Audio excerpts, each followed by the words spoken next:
तो अब जैसे पिछले चैप्टर का नाम ही रे ऑप्टिक्स था, तो उसमें हमने लाइट के रे वर्जन के बारे में बताया कि लाइट रे होती है, इधर से उधर ट्रैवल करती है, बहुत सही सी बात है, ठीक है। बट इस चैप्टर का नाम वेव ऑप्टिक्स है, तो हम लाइट के वेव नेचर के बारे में बात करेंगे। हम लाइक मेजरली समझ के चलेंगे कि लाइट क्या है, हमारे लिए एक तरीके से वेव ही है, वो इधर से उधर ट्रैवल कर रही है, यही लेके चलेंगे।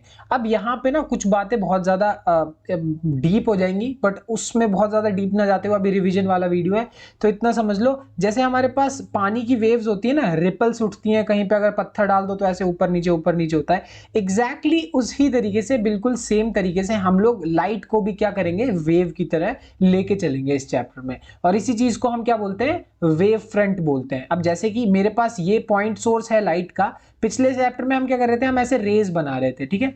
अब उसकी जगह हम क्या बनाएंगे, ऐसे वेव फ्रंट्स बनाएंगे। ये है wave fronts. Wave fronts basically है क्या, जैसे कि अगर तुम यहाँ पे इस रिपल को देखोगे और यहाँ इन पॉइंट्स को देखोगे, तो यहाँ पे क्या है कि बहुत सारे पानी के पार्टिकल्स, मॉलिक्यूल्स जो भी है, वो क्या कर रहे हैं, वाइब्रेट कर रहे हैं ऊपर नीचे। तो सिमिलर तरीके से यहाँ पे भी क्या है, लोकस ऑफ पार्टिकल्स। कहने का मतलब इस पर्टिकुलर जगह पे लाइट के बहुत सारे पार्टिकल्स हैं जो कि वाइब्रेट कर रहे हैं, कलेक्शन ऑफ पार्टिकल्स, जिसको हम क्या बोलते हैं, लोकस ऑफ पार्टिकल। सिंपल है, बहुत सारे पार्टिकल्स उस पर्टिकुलर जगह पे वाइब्रेट कर रहे हैं, इसीलिए हम उसको हम क्या बोलेंगे, एक तरीके से वेव फ्रंट बोलेंगे। बस इतनी सी डेफिनेशन है, इससे ज्यादा अभी डीप जाने की जरूरत है नहीं। अब फटाफट इनके टाइप्स देख लेते हैं, वेव फ्रंट्स के कितने टाइप्स होते हैं। मेरे पास अगर मान लो सोर्स ऑफ लाइट एक पॉइंट सोर्स हो, मतलब किसी पॉइंट सी जगह से लाइट आ रही है, तो मेरे पास जो वेव फ्रंट बनेगा उसको हम क्या बोलते हैं, स्फेरिकल वेव फ्रंट बोलेंगे। और वो कुछ इस तरीके से देखेगा, और तुम्हें पता ही है, ये रहा सोर्स ऑफ लाइट, वो हर तरफ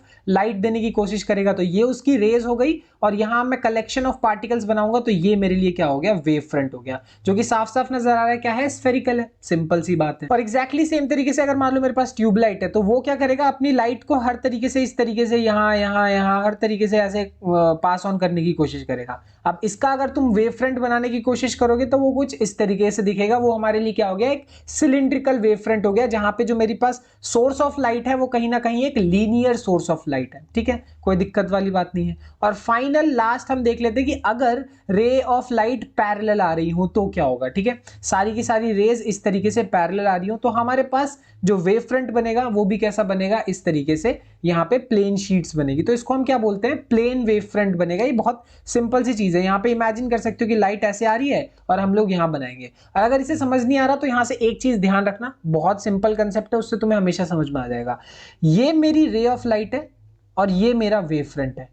जो वेव फ्रंट है और जो रे ऑफ लाइट है वो हमेशा एक दूसरे पे क्या होते हैं, परपेंडिकुलर होते हैं। अगर इस तरीके से इमेजिन करोगे, यही चीज दोनों पीछे वालों में भी लग जाती है, बट वो तो देख के ही समझ में आते हैं। इसमें नहीं आ रहा समझ में तो ध्यान रखना, रे ऑफ लाइट कुछ इस तरीके से और वेव फ्रंट कुछ इस तरीके से, हमेशा परपेंडिकुलर होंगे दोनों एक दूसरे पे। अब नेक्स्ट चीज पढ़ते हैं, हाइगन्स प्रिंसिपल। ऑल्दो इसकी theory examination point of view से उतनी इंपॉर्टेंट नहीं है, बट फिर भी मैं इसको तुम्हें समझा देता हूं। यहाँ पे बोला ये जाता है हाइगन्स प्रिंसिपल, सिंपल और सिंपल क्या है, ज्योमेट्रिकल कंस्ट्रक्शन है। हम अपने तरीके से कुछ कंस्ट्रक्शन कर रहे हैं, कुछ ड्रॉ कर रहे हैं, उससे हम चीजों को समझने की कोशिश कर रहे हैं। अभी के लिए इतना समझो। इसमें अजम्पशन नंबर 1 हमारे पास जो है वो क्या बोलता है कि हमारे पास each point on the given primary wave front. Primary wave front का क्या मतलब है कि ये मेरा सोर्स ऑफ लाइट है, इसने एक वेव फ्रंट बनाया इस तरीके से। अब ये मेरे लिए मान लो प्राइमरी वेव फ्रंट हो गया। अब इस प्राइमरी वेव फ्रंट का हर एक पॉइंट जो होता है, हर एक पॉइंट किसकी तरह एक्ट करेगा, एक नए सोर्स की तरह काम करेगा, ठीक है ना। अब समझ लो, फिर से मैं बोल के दिखाता हूं तुम्हें कि ये रहा मेरे पास ये रहा प्राइमरी वेव, मतलब ये सोर्स है, इसकी वजह से प्राइमरी वेव फ्रंट बन रहा है। अब हर एक पॉइंट, चाहे ये पॉइंट हो चाहे ये पॉइंट हो, किसी भी पॉइंट की अगर मैं बात करूं तो यहाँ पे एक नया वेव फ्रंट, नया वेव फ्रंट, नया वेव फ्रंट, नया वेव फ्रंट ऐसे बन के निकलेगा। ये बहुत इंपॉर्टेंट चीज है, इसको डायग्राम में ध्यान से समझो कि चलो मान लो मेरे पास ये एक ए बी लाइन है, ठीक है। अब ए बी लाइन जो है, इसके इस वाले हिस्से ने ना अभी अभी एक वेव फ्रंट को एक्सपीरियंस किया, अभी अभी एक वेव वहां से आई है, भगती हुई आई है, ठीक है। और अगर मैं इस वाले हिस्से की बात करूं तो इस वाले हिस्से में कोई दिक्कत वाली बात नहीं है। अब यहां पे तुम इसका कोई भी एक पॉइंट नोटिस करोगे ना, अपने आप में ये खुद एक वेव फ्रंट है, ये एक बहुत ही बड़ा वेव फ्रंट है, बट इसका हर एक पॉइंट, चाहे वो ए पॉइंट हो, बी पॉइंट हो, सी डी ई, हर एक पॉइंट एक नए वेव फ्रंट के सोर्स की तरह एक्ट कर रहा है, वो एक नया वेव फ्रंट बना रहा है। ये स्फेरिकल वेव फ्रंट हो गया, चाहे प्लेन वेव फ्रंट में भी बात कर लो, ये रहा मेरा वेव फ्रंट, और इसका हर एक पॉइंट, चाहे ये पॉइंट, ये पॉइंट, ये पॉइंट, ये पॉइंट, हर पॉइंट एक नया वेव फ्रंट बना रहा है। बहुत सिंपल सी बात है। और जो अजम्पशन नंबर 2 है वो हमें किसके बारे में बताता है, वो हमें बताता है वेवलेट्स के बारे में। अब वेवलेट्स क्या है जरा ध्यान से देखो, हमारे पास ये है मेरा पॉइंट सोर्स, जैसे कि मैंने बताया तुम्हें, ये जो मेरे पास है ये एक वेव फ्रंट है, और ये भी कहीं ना कहीं एक वेव फ्रंट ही है। बहुत सारे वेव फ्रंट्स बनाए जा सकते हैं, बट जैसा कि मैंने बोला कि ये वेव फ्रंट जो है, इसके हर एक पॉइंट जो होगा वो एक नया वेव फ्रंट बनाने की कोशिश करेगा। तो हम उसको बोल सकते हैं कि ये प्राइमरी हो गया और जो दूसरा बनेंगे वो सेकेंडरी हो गए, है कि नहीं। अब यहाँ पे ये जो नए नए बनते जा रहे हैं ना, ये जो नए सोर्स या फिर नए वेव फ्रंट्स जो बन रहे हैं,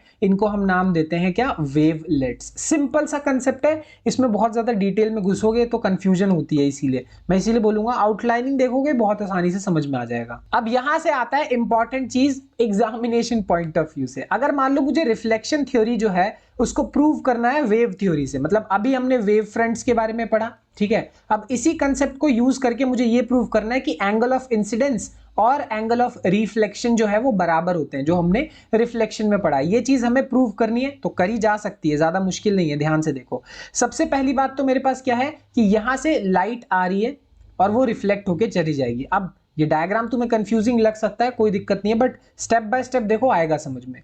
ये एक इंसिडेंट रे है, हिट करी और रिफ्लेक्टेड रे बन गई, ठीक है। सिमिलर तरीके से मेरे पास ये दूसरी एक इंसिडेंट रे है, हिट करी और रिफ्लेक्टेड रे बन गई। अब ये मेरे पास पहली रे थी और ये जो दूसरी रे थी, इन दोनों को कंबाइंड तौर पे देखो। तो अगर कंबाइंड तरीके से देखेंगे तो कहीं ना कहीं ये दोनों की दोनों रेज मेरे लिए क्या है, पैरेलल रेज है, हाँ या ना। ये पहली पैरेलल रे, ये दूसरी पैरेलल रे। और मैंने तुम्हें बताया था कि पैरेलल रेज के अगर मैं परपेंडिकुलर लाइन खींचता हूं तो वो मेरे लिए क्या होता है, एक वेव फ्रंट होता है। और इसको मैं एक और नाम देख सकता हूं, वो क्या है, इंसिडेंट वेव फ्रंट, हाँ या ना। सिंपल सी बात है। फिर से देखो यहाँ पे, ये मेरे पास पहली इंसिडेंट रे, ये दूसरी इंसिडेंट रे, और इन पे अगर जो मैं पैरेलल लाइन खींचूंगा वो मेरे लिए क्या है, वेव फ्रंट। ये हो गई मेरे लिए इंसिडेंट वेव फ्रंट, और ये मेरी रिफ्लेक्टेड लाइट है, पहली रिफ्लेक्टेड लाइट और दूसरी रिफ्लेक्टेड लाइट, ठीक है ना। अब इन पे अगर मैं एक परपेंडिकुलर लाइन खींचूंगा तो वो भी एक वेव फ्रंट है, बट ये एक रिफ्लेक्टेड वेव फ्रंट है। आगे बात समझ में, अब बहुत इजी दिख रहा होगा तुम्हें, ठीक है।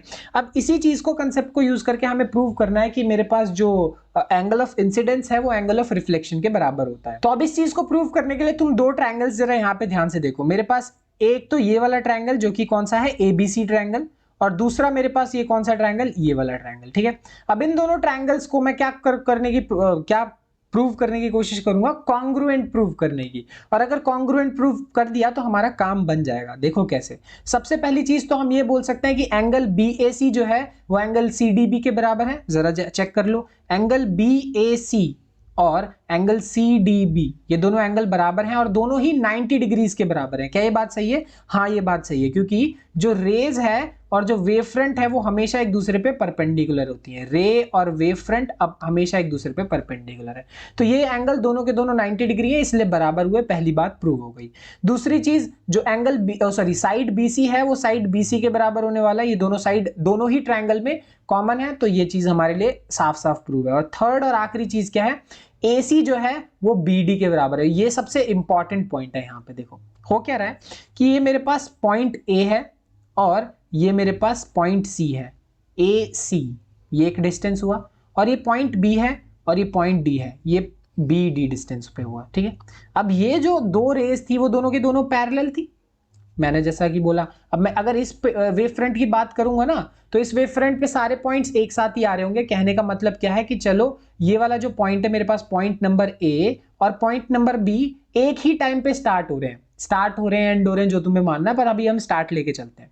अब और यहाँ पे जो A और C का जो डिस्टेंस है, ठीक है, और B और D का जो डिस्टेंस है वो हमारे लिए इक्वल होगा। चलो देखो क्यों, क्योंकि जितना टाइम A को यहां से यहां तक आने में लगा, टाइम T, उतना ही टाइम B को यहां से यहां तक जाने में लगेगा। क्यों? क्योंकि कहीं ना कहीं A और B पहले वेव फ्रंट का साथ में हिस्सा है और C और D दूसरे वेव फ्रंट का साथ में हिस्सा है, ठीक है ना। तो ऐसा नहीं होगा कि A पहले आ जाएगा B बाद में आएगा, नहीं, और ऐसा नहीं होगा कि C पहले आएगा D बाद में, नहीं। A और B साथ में शुरू करेंगे और C और D साथ में खत्म करेंगे। समझ में आ रही है बात? तो यहाँ पे यहां से लेकर यहां तक, यानी A से लेकर C तक जाने में भी मुझे मान लो T टाइम लगा है, और B से लेकर D तक जाने में भी मुझे कितना टाइम लगा है, T टाइम ही लगा है। अब एक बात बताओ, ये है क्या? एट दी एंड ये लाइट ही तो है है ना, और लाइट की स्पीड कितनी होती है, c होती है, हाँ या ना, speed of light is c, 3 × 10⁸, represent हम c से करते हैं। तो अगर मुझे डिस्टेंस निकालना हो तो क्या होगा, स्पीड इनटू टाइम, ये मेरे लिए डिस्टेंस हुआ।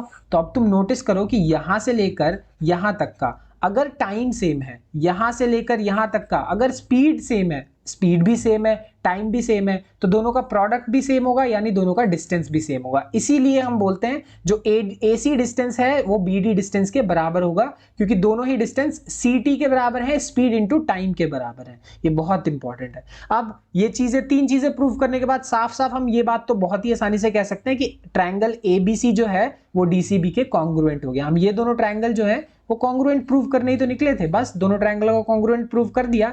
तो अब हम साफ साफ बोल सकते हैं कि ये वाला जो एंगल है, ये एंगल ऑफ इंसिडेंस के बराबर है, ये वाला जो एंगल है ये एंगल ऑफ रिफ्लेक्शन के बराबर है, और दोनों एंगल आपस में क्या हो गए, बराबर हो गए, कोई दिक्कत वाली बात ही नहीं हुई। तो फाइनली हम ये कह सकते हैं कि ये एंगल ऑफ इंसिडेंस था और ये भी एंगल ऑफ इंसिडेंस ही होगा। सिमिलरली ये एंगल ऑफ रिफ्लेक्शन है और ये एंगल ऑफ रिफ्लेक्शन होगा, ठीक है। और अभी हमने ये वाले एंगल को इस वाले एंगल से प्रूव कर दिया, यानी एंगल ऑफ इंसिडेंस को एंगल ऑफ रिफ्लेक्शन से प्रूव कर दिया।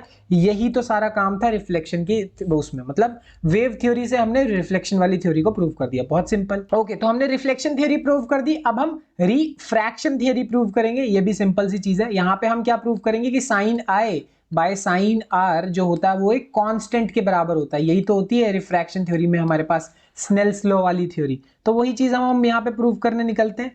तो सबसे पहली चीज देखो, मेरे पास ये एक लाइट है वो इस तरीके से जा रही है, ये एक लाइट है वो इस तरीके से जा रही है ना, दोनों लाइट पैरेलल हैं। तो अगर मैं इनके परपेंडिकुलर एक लाइन खींचूंगा तो वो मेरे लिए क्या हो जाएगा, वेव फ्रंट हो जाएगा, और इसे हम क्या बोलेंगे, इंसिडेंट वेव फ्रंट, ठीक है। सिमिलर तरीके से मेरी ये वाली रे इस तरीके से रिफ्रैक्ट होगी और यहाँ पे ये वाली रे इस तरीके से रिफ्रैक्ट होगी। तो अब इनके परपेंडिकुलर अगर मैं एक लाइन खींचूंगा तो वो क्या हो जाएगी, मेरे लिए वेव फ्रंट होगी, और वो कैसी वेव फ्रंट होगी, रिफ्रैक्टेड वेव फ्रंट होगी। फर्क है रिफ्लेक्टेड में और रिफ्रैक्टेड में, फर्क है, ठीक है।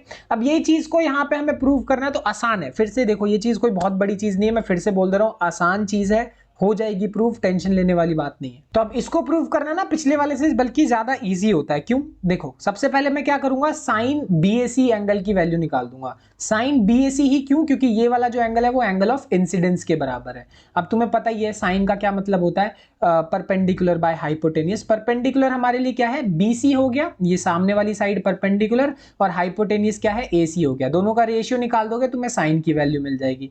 सिमिलर तरीके से अगर तुम साइन R की वैल्यू, साइन R का मतलब ये वाला एंगल जो कि है ACD वाले एंगल के बराबर है ना, ACD या DC, ये बात तो एक ही है। वो भी फिर से परपेंडिकुलर बाय हाइपोटेनियस, परपेंडिकुलर सामने वाला साइड यानी AD डिवाइडेड बाय AC, दोनों का रेशियो ले लिया, हमारे पास क्या आ गई, साइन I और साइन R, दोनों की वैल्यू आराम से मिल गई। बहुत सिंपल सी चीज है, ठीक है।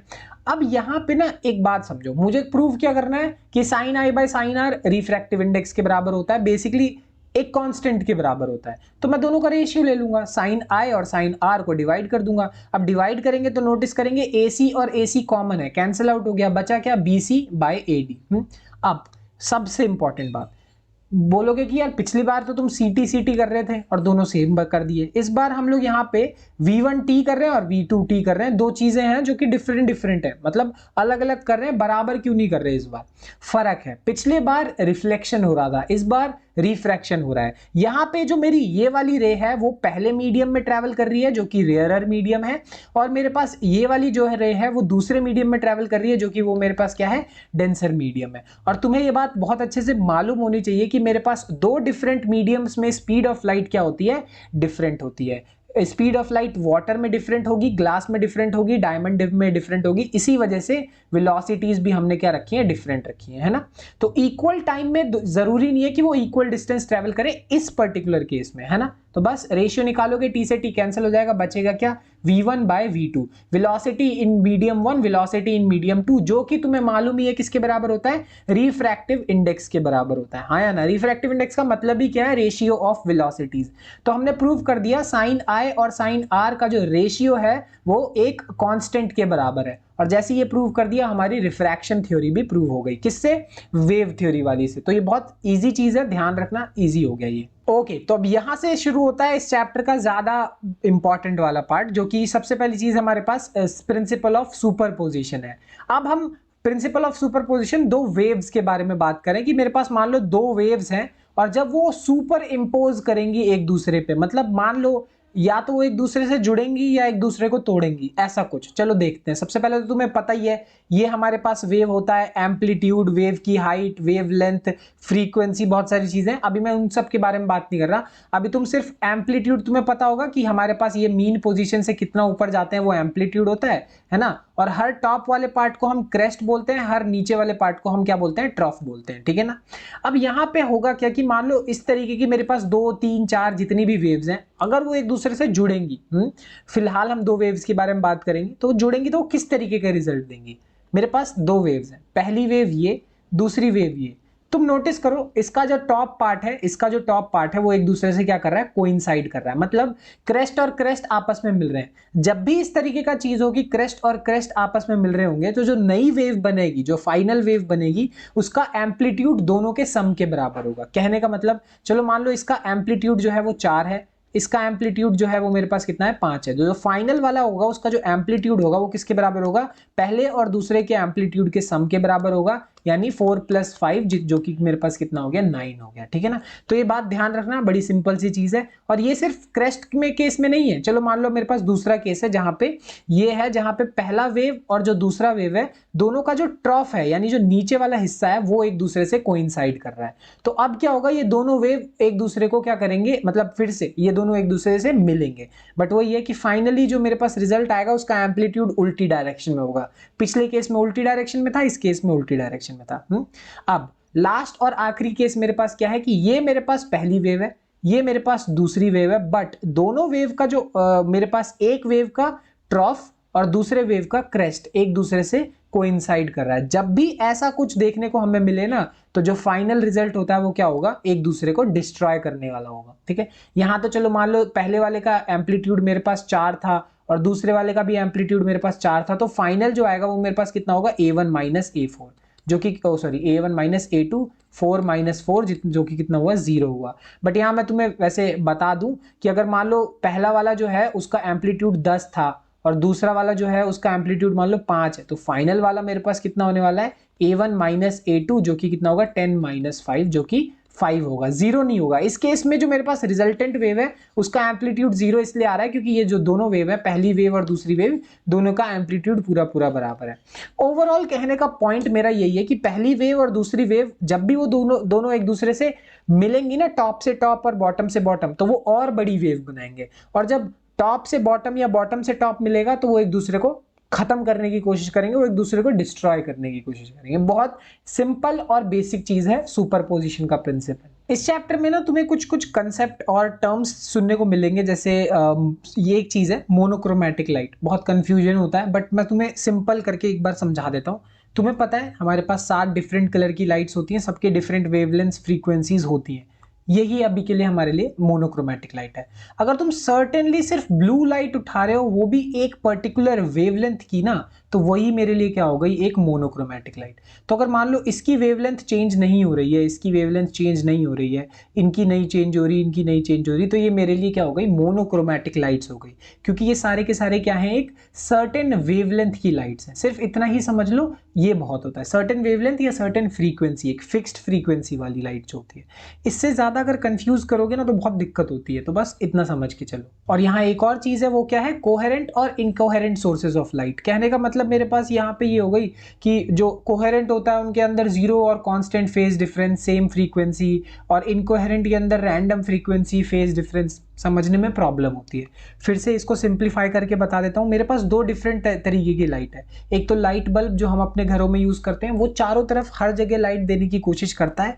और वही अगर मैं लेजर लाइट की बात करूँ तो वो एक ही जगह सर्टेन डायरेक्शन में लाइट देता है। उस लेजर लाइट से तुम अपने पूरे रूम को जगमगा नहीं सकते। ऐसा क्यों होता है? क्योंकि यहाँ से जो लाइट निकल रही है ना, वो बहुत डिफरेंट तरीके के उनके वेव्स होते हैं, अलग अलग डायरेक्शन में जा रहे हैं, कुछ भी कर रहे हैं, और काफी रैंडम होता है। वही अगर मैं लेजर की बात कर दूं तो वो काफी फिक्स्ड होता है, ठीक है ना। तो यही फर्क है मेरे पास रैंडमनेस में और यहाँ पे फिक्स तरीके में। तो इस तरीके की जो सोर्सेज ऑफ लाइट होती है, जिसकी फेज, मतलब फेज को वर्ड अगर नहीं समझ में आ रहा तो समझ लो रैंडम फ्रीक्वेंसीज होंगी, जिसमें वो हमारे पास क्या हो जाएगा, इनकोहेरेंट सोर्स हो जाएगा। और वही अगर मैं लेजर लाइट की बात करूं जिसकी फ्रीक्वेंसीज तुम देख सकते हो कितनी सारी की सारी सिमिलर हैं, सेम है, तो ये मेरे लिए क्या हो जाएगा, कोहेरेंट सोर्स ऑफ लाइट हो जाएगा। बस इतना ही समझ लो, बहुत है। अब जो हम नेक्स्ट चीज पढ़ने जा रहे हैं वो इस पूरे चैप्टर की सबसे ज्यादा इंपॉर्टेंट और इंटरेस्टिंग चीज भी है, तो उसको समझने के लिए वापस से आते हैं हमारे वाटर रिपल वाले एक्सपेरिमेंट में। ये तुम्हें मालूम ही है कि दो जगह से वाटर रिपल्स हो रहे हैं, ठीक है। अब यहाँ पे ये चीज तुमने अपने रियल लाइफ में बहुत जगह देखी होगी कि वहां से वेव उठ रही है उठ रही है उठ रही है। अब इस चीज को जब अब तुम रियल लाइफ में करने बैठोगे ना, तो बहुत ही एक इंटरेस्टिंग चीज, बड़ी अगर अगर अच्छे तरीके से करो तो बड़ी ही इंटरेस्टिंग चीज देखोगे।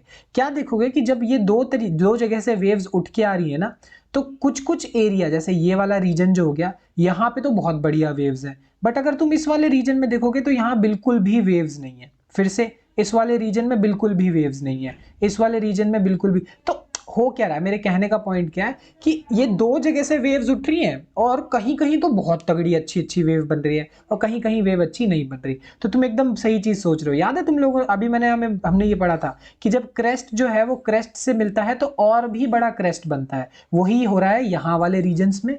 और वही अगर मैं उसका उल्टा बोलूं कि जब मेरे पास ट्रफ, जब ट्रफ से मिलता है फिर से और बड़ा वेव बनता है।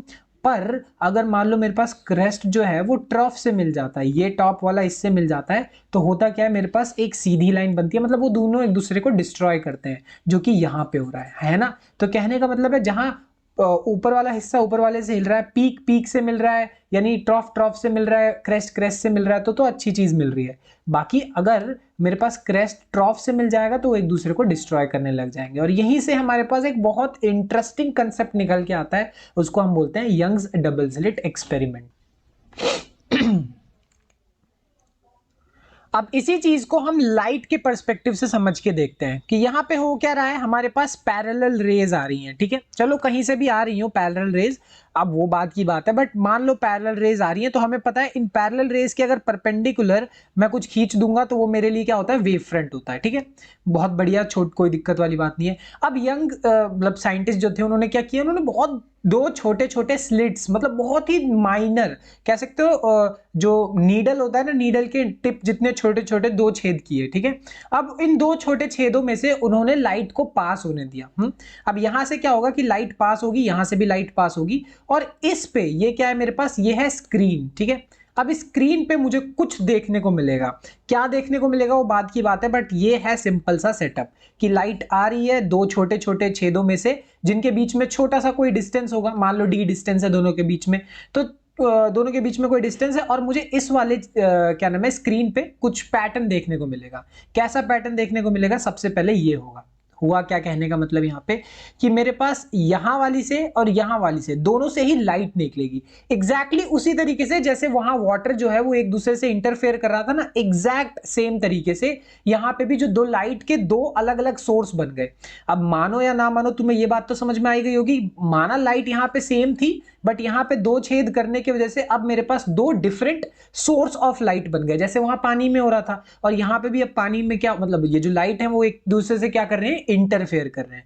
अब वो इंटरफेयर कुछ इस तरीके से करेंगे कि मुझे कुछ जगह पे मिनिमम और कुछ जगह पे मैक्सिमम देखने को मिलेगा। ये मिनिमम मैक्सिमम का क्या मतलब है, इसका मतलब है कि मुझे कुछ जगह पे ऐसे ब्राइट फ्रिंजेस देखने को मिलेंगे। ब्राइट मतलब ऐसे जहां पे मतलब पूरा का पूरा व्हाइट कलर अच्छे से देखने को मिलेगा, जहां और यहाँ पे हमें कुछ जगह पे हमें क्या देखने को मिलेगा, डार्क फ्रिंज देखने को मिलेगा। मैं फिर से एक बार क्लियर कर दूं तुम्हें, ब्राइट फ्रिंज का मतलब क्या होता है, मैक्सिमम। मैक्सिमम हम इसीलिए बोल रहे हैं क्योंकि यहाँ पे जो वेव्स हैं वो दोनों मिलके एक नई वेव बना रहे हैं जो कि उनसे भी ज्यादा है। जहां की अगर मैं डार्क वाले की बात करूं तो उसका मतलब सिंपल सा यही है कि जहां पे दो वेव्स कुछ इस तरीके से आपस में टकरा रहे हैं कि दोनों एक दूसरे को खत्म करने पे लगे हुए हैं। तो मिनिमम का मतलब है डार्क और मैक्सिमम का मतलब है ब्राइट। तो अब इसी चीज को जहां पे लाइट ही लाइट से लड़ झगड़ के कहीं कहीं पे ब्राइट और कहीं कहीं पे डार्क जो बना रही है, इसी चीज को हम क्या बोलते हैं, इंटरफेरेंस ऑफ लाइट, जिसके ऊपर यंग्स डबल्स मतलब यंग ने एक एक्सपेरिमेंट किया था।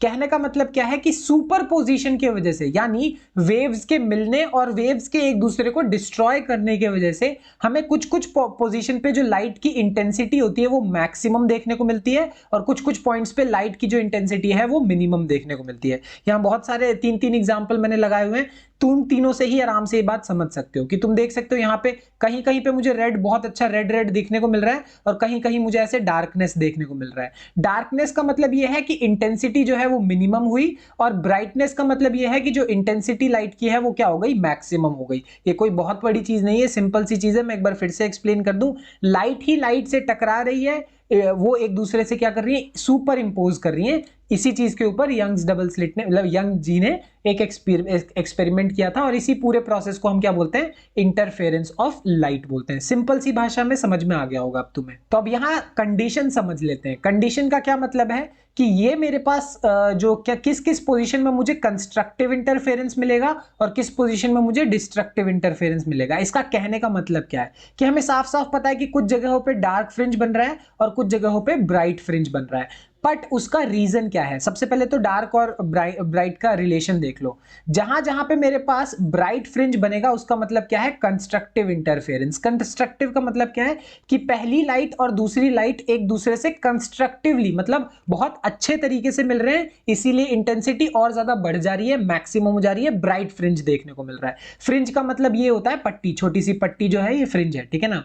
और यही चीज अगर मैं यहाँ पे डार्क फ्रिंज के बारे में बात करूं तो हो क्या रहा है, डार्क फ्रिंज का मतलब डिस्ट्रक्टिव इंटरफेरेंस, कि एक लाइट दूसरी लाइट से कुछ इस तरीके से इंटरफेयर कर रही है, इस तरीके से मिल रही है कि दोनों एक दूसरे को तबाह कर दे रहे हैं, खत्म कर दे रहे हैं, ठीक है ना। तो ये है मेरे पास डिस्ट्रक्टिव इंटरफेरेंस, और जहां में मुझे डार्क फ्रिंज, डार्क कलर की पट्टी देखने को, डार्क कलर नहीं होता, मतलब डार्क पट्टी देखने को मिल रही है, ठीक है ना। अब ये चीज तो तुम्हें समझ में आ गई होगी, यही पूरी कहानी है, मतलब इंटरफेरेंस की, और कंस्ट्रक्टिव और इंटरफेरेंस डिस्ट्रक्टिव इंटरफेरेंस का मतलब क्या है, ठीक है। इसी को वेव फॉर्म में समझते हैं कि जरा देखो, ये मेरे पास पहली स्लिट थी, ये मेरे पास दूसरी स्लिट है, दोनों में से लाइट की वेव निकलती हुई आ रही है, और निकल कुछ इस तरीके से रही है कि लाइट का पहली वाली का जो क्रेस्ट है और दूसरी वाली का जो क्रेस्ट है वो एक दूसरे से मिल रहा है। और तुम्हें पता है जब क्रेस्ट क्रेस्ट से यानी टॉप वाला टॉप से मिलेगा तो मेरे को क्या मिलने वाला है, ब्राइट फ्रिंज मिलने वाला है, यानी कंस्ट्रक्टिव इंटरफेरेंस देखने को मिलेगा। और वही अगर मेरे पास पहली स्लिट से और दूसरी स्लिट से लाइट कुछ इस तरीके से आ रही है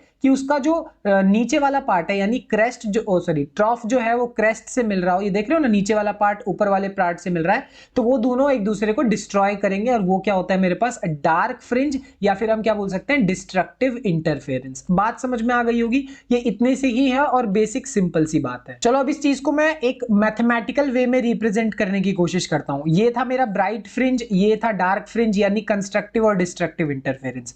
अब कहीं ना कहीं ये मेरे पास पहली वेव है, ये मेरे पास दूसरी वेव है, ठीक है, और वो दोनों एक दूसरे के साथ लड़ाई कर रहे हैं, बेसिकली सुपर इंपोज कर रहे हैं, और उसके वजह से कोई रिजल्ट मिल रहा है, ठीक है। तो होगा क्या, अब चलो मान लो कि मेरे पास जो पहली वेव है वो क्या है, A1 sin ओमेगा टी। अब ये बात तुम्हें पता है तो अच्छी बात है, नहीं पता तो मैं बता देता हूं। हमारे पास जो इस तरीके की वेव्स होती हैं उनको हमारे पास लिखने का तरीका क्या होता है, साइन, हम उनको साइन के टर्म्स में लिखते हैं। अब ये बात पता है, ये वैसे तो 11th क्लास का कंसेप्ट है, और इस ग्रेड 12th में भी तुमने कुछ चैप्टर्स में पढ़ा होगा, बट मैं फिर से बता दूं, वेव्स को हम रिप्रेजेंट ही इस तरीके से करते हैं।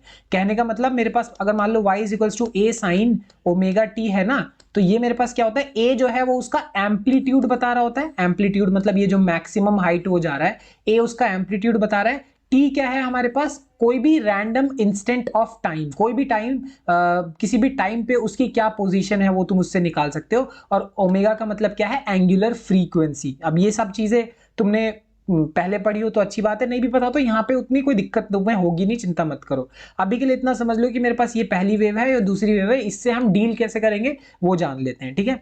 तो अब यहाँ पे समझ लेना, पहली वेव और दूसरी वेव में तुम्हें इस चीज का फर्क देख रहा होगा, और ये क्या है, फेज का फर्क है, ठीक है, फाई का फर्क है। अब ये जो फाई होता है ना, ये दिखने में बहुत कंफ्यूजिंग लगता है, बट मैं तुम्हें बता दूं ये कोई बहुत बड़ी चीज है नहीं। डिफरेंस समझने के लिए मैं तुम्हें बहुत छोटी सी एक चीज बता देता हूं फटाफट। मान लो ये मेरे पास वेव है y = a sin omega T, क्योंकि ये साइन वेव है इसीलिए मैं इसको इस तरीके से लिख सकता हूं, इसका साफ साफ जो मेरे पास एम्पलीट्यूड है वो कितना है, a है। अब अगर मैं y = a sin omega t plus phi लिखता हूं ना, इसका मतलब है छोटा सा फेज डिफरेंस है।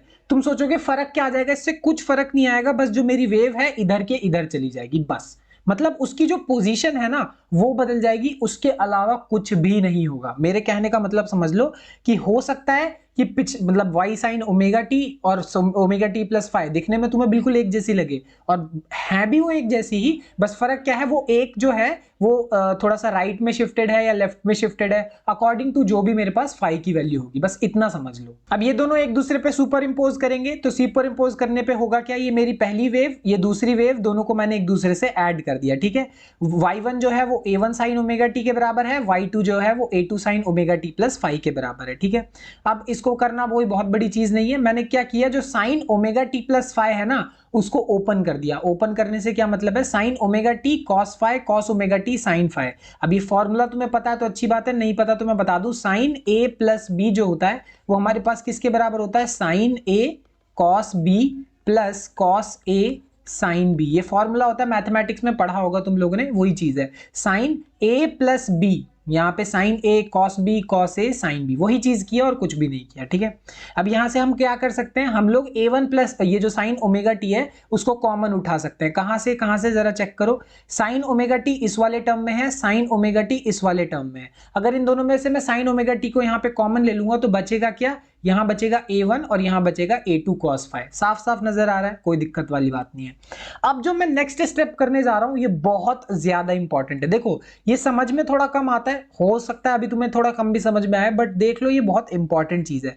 मैथ्स में ये चीज हम कभी कभी करते हैं क्योंकि हमें पता होता है कि इसको करने के बाद होने क्या वाला है। चलो जरा ध्यान से देखो मैं कहना क्या चाह रहा हूं। मैं यहां पे बोलूंगा कि मैं a1 plus a2 cos five यानी इस वाले टर्म को मैं a cos थीटा के परस्पेक्टिव से रख लेता हूं। थीटा का मतलब मेरे पास मान लो एक रैंडम एंगल है जो कि एक कांस्टेंट एंगल है जिसकी वैल्यू चेंज नहीं हो रही है, ठीक है। अभी कंफ्यूज मत हो, चिंता मत करो। और ये मेरे पास जो a2 sin फाइव है मैंने इसको क्या मान लिया, a2 a sin थीटा के बराबर मान लिया।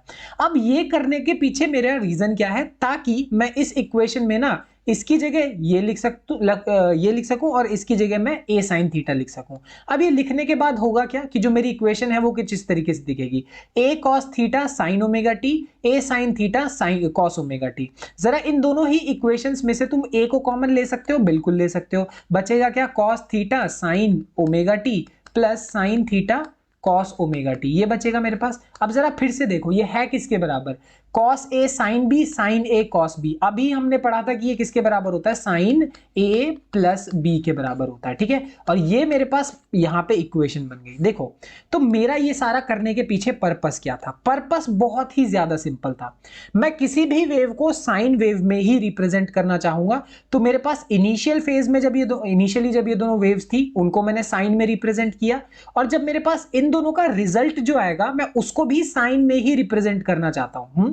अब उसको भी मैं साइन में ही रिप्रेजेंट करना चाहता हूं। सिर्फ उसको करने के लिए मैंने क्या किया, इस टर्म को और इस टर्म को मैंने क्या कर दिया, इनसे रिप्लेस कर दिया, क्योंकि मुझे पता था ये करने के बाद मेरे पास जो फाइनल रिजल्ट आएगा, वो जो मेरा फाइनल वेव आएगा इन दोनों के मिलने के बाद, वो साइन में उसको मैं रिप्रेजेंट कर सकता हूं, ठीक है। समझ में आ गई बात, तो कोई दिक्कत वाली बात नहीं है, समझ के रहना। y1 मेरे पास पहली वेव है, y2 मेरे पास दूसरी वेव है, और y जो है वो इन दोनों का रिजल्ट है, और मैं तीनों को ही साइन में ही रिप्रेजेंट कर सकता हूं। मेरा सिंपल सीधा पर्पस यही था। ये चीज समझने के बाद ना बहुत ही ज्यादा आसान हो जाता है। क्यों, जरा देखो, मेरे पास इक्वेशन नंबर 1 और इक्वेशन नंबर 2 जो है, इस चीज को मैं यूज करूंगा। कैसे यूज करूंगा, ये a cos थीटा है, ये a sin थीटा है। तुम्हें पता होगा कि sin स्क्वायर थीटा और cos स्क्वायर थीटा, इन दोनों को मैं ऐड करूंगा तो मेरे पास 1 आएगा।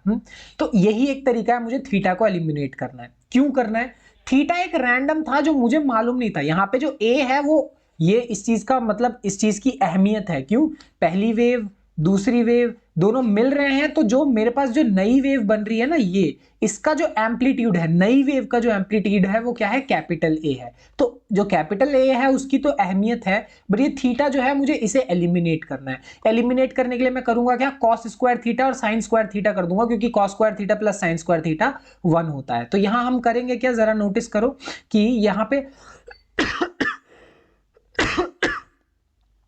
इक्वेशन नंबर 1 और इक्वेशन नंबर 2 को स्क्वायर करके ऐड करूं, मतलब a square cos square theta, a square sine square theta, दोनों को स्क्वायर किया और ऐड कर दिया। स्क्वायर और ऐड करने से होगा क्या कि मेरे पास इस टर्म का भी स्क्वायर हो जाएगा और इस टर्म का भी मेरे पास स्क्वायर हो जाएगा। स्क्वायर करके ऐड करने का रीजन ये है क्योंकि अब इन दोनों टर्म्स में से ए स्क्वायर कॉमन आ जाएगा और ए स्क्वायर कॉमन आने के बाद अंदर क्या बचेगा, cos square theta plus sine square theta, जिसकी वैल्यू होती है 1।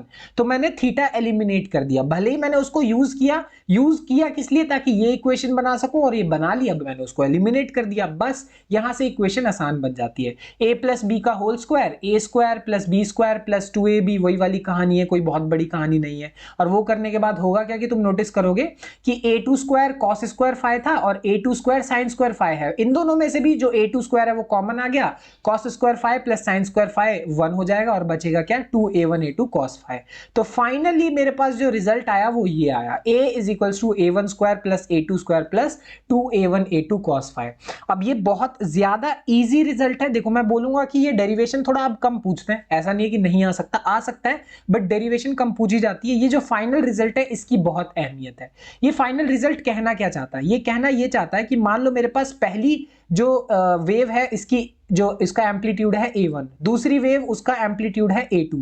अगर मान लो ये मेरे पास एम्पलीट्यूड है और इन दोनों के रिजल्ट का एम्पलीट्यूड मैं निकालना चाहता हूं जो कि a के बराबर है, तो निकालने का क्या तरीका है, a square is equals to what, under root a1 square, under root की अभी जरूरत नहीं होगी यहाँ पे, यहाँ हम ऐसे लिख सकते हैं कि a स्क्वायर जो है वो किसके बराबर है, a1 स्क्वायर पहले वाले का एम्पलीट्यूड, a2 स्क्वायर दूसरे वाले का amplitude, 2a1 a2 cos phi. Phi का क्या मतलब है, दोनों के बीच का फेज डिफरेंस, बस यही चीज है। और यही चीज याद करना बहुत आसान है। याद है हम जब वेक्टर्स लिखा करते थे कि मान लो मेरे पास दो वेक्टर हैं, वेक्टर a और वेक्टर मतलब पहला वेक्टर और ये मेरे पास दूसरा वेक्टर, दो वेक्टर्स हैं और दोनों के बीच में एंगल थीटा है।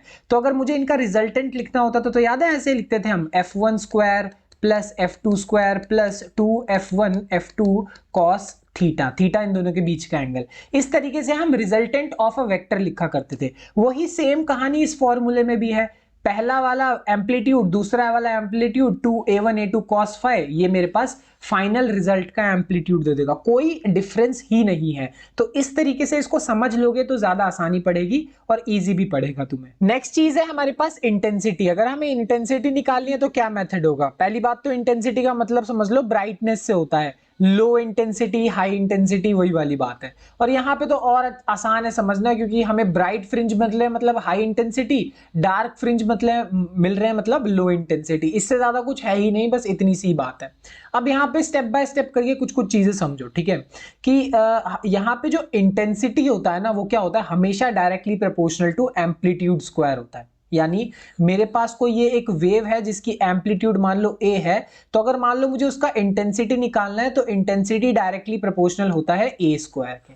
ये बहुत ज्यादा इंपॉर्टेंट चीज है, किसी भी वेव के लिए इंटेंसिटी निकालना है a मतलब उसके एम्पलीट्यूड के स्क्वायर के बराबर, मतलब डायरेक्टली प्रोपोर्शनल होता है इंटेंसिटी। यहाँ पे अगर तुम प्रोपोर्शनैलिटी हटाओगे तो तुम्हें क्या मिलेगा, कांस्टेंट मिलेगा, ठीक है। तो यही वाली बात है। और ये लिखा क्या है समझ लो, मेरे पास जो पहली वेव है जो दूसरी वेव है इसका एम्पलीट्यूड a1 इसका एम्पलीट्यूड a2, अगर इंटेंसिटी निकालना होगा तो वो कितना हो जाएगा, k a1 स्क्वायर, इंटेंसिटी यहां निकालना होगा तो कितना हो जाएगा, k a2 स्क्वायर। सिंपल सी बात है, प्रोपोर्शनैलिटी हटा रहे हैं तो एक कांस्टेंट आएगा और वही कांस्टेंट यहाँ पे हमारे काम में आ रहा है। और इन दोनों का जो रिजल्टेंट होगा वो हमें फाइनल इंटेंसिटी देगा जिसकी एम्पलीट्यूड क्या होगी, फाइनल होगी, जिसका फॉर्मूला अभी हमने 2 मिनट पहले ही निकाला, ठीक है।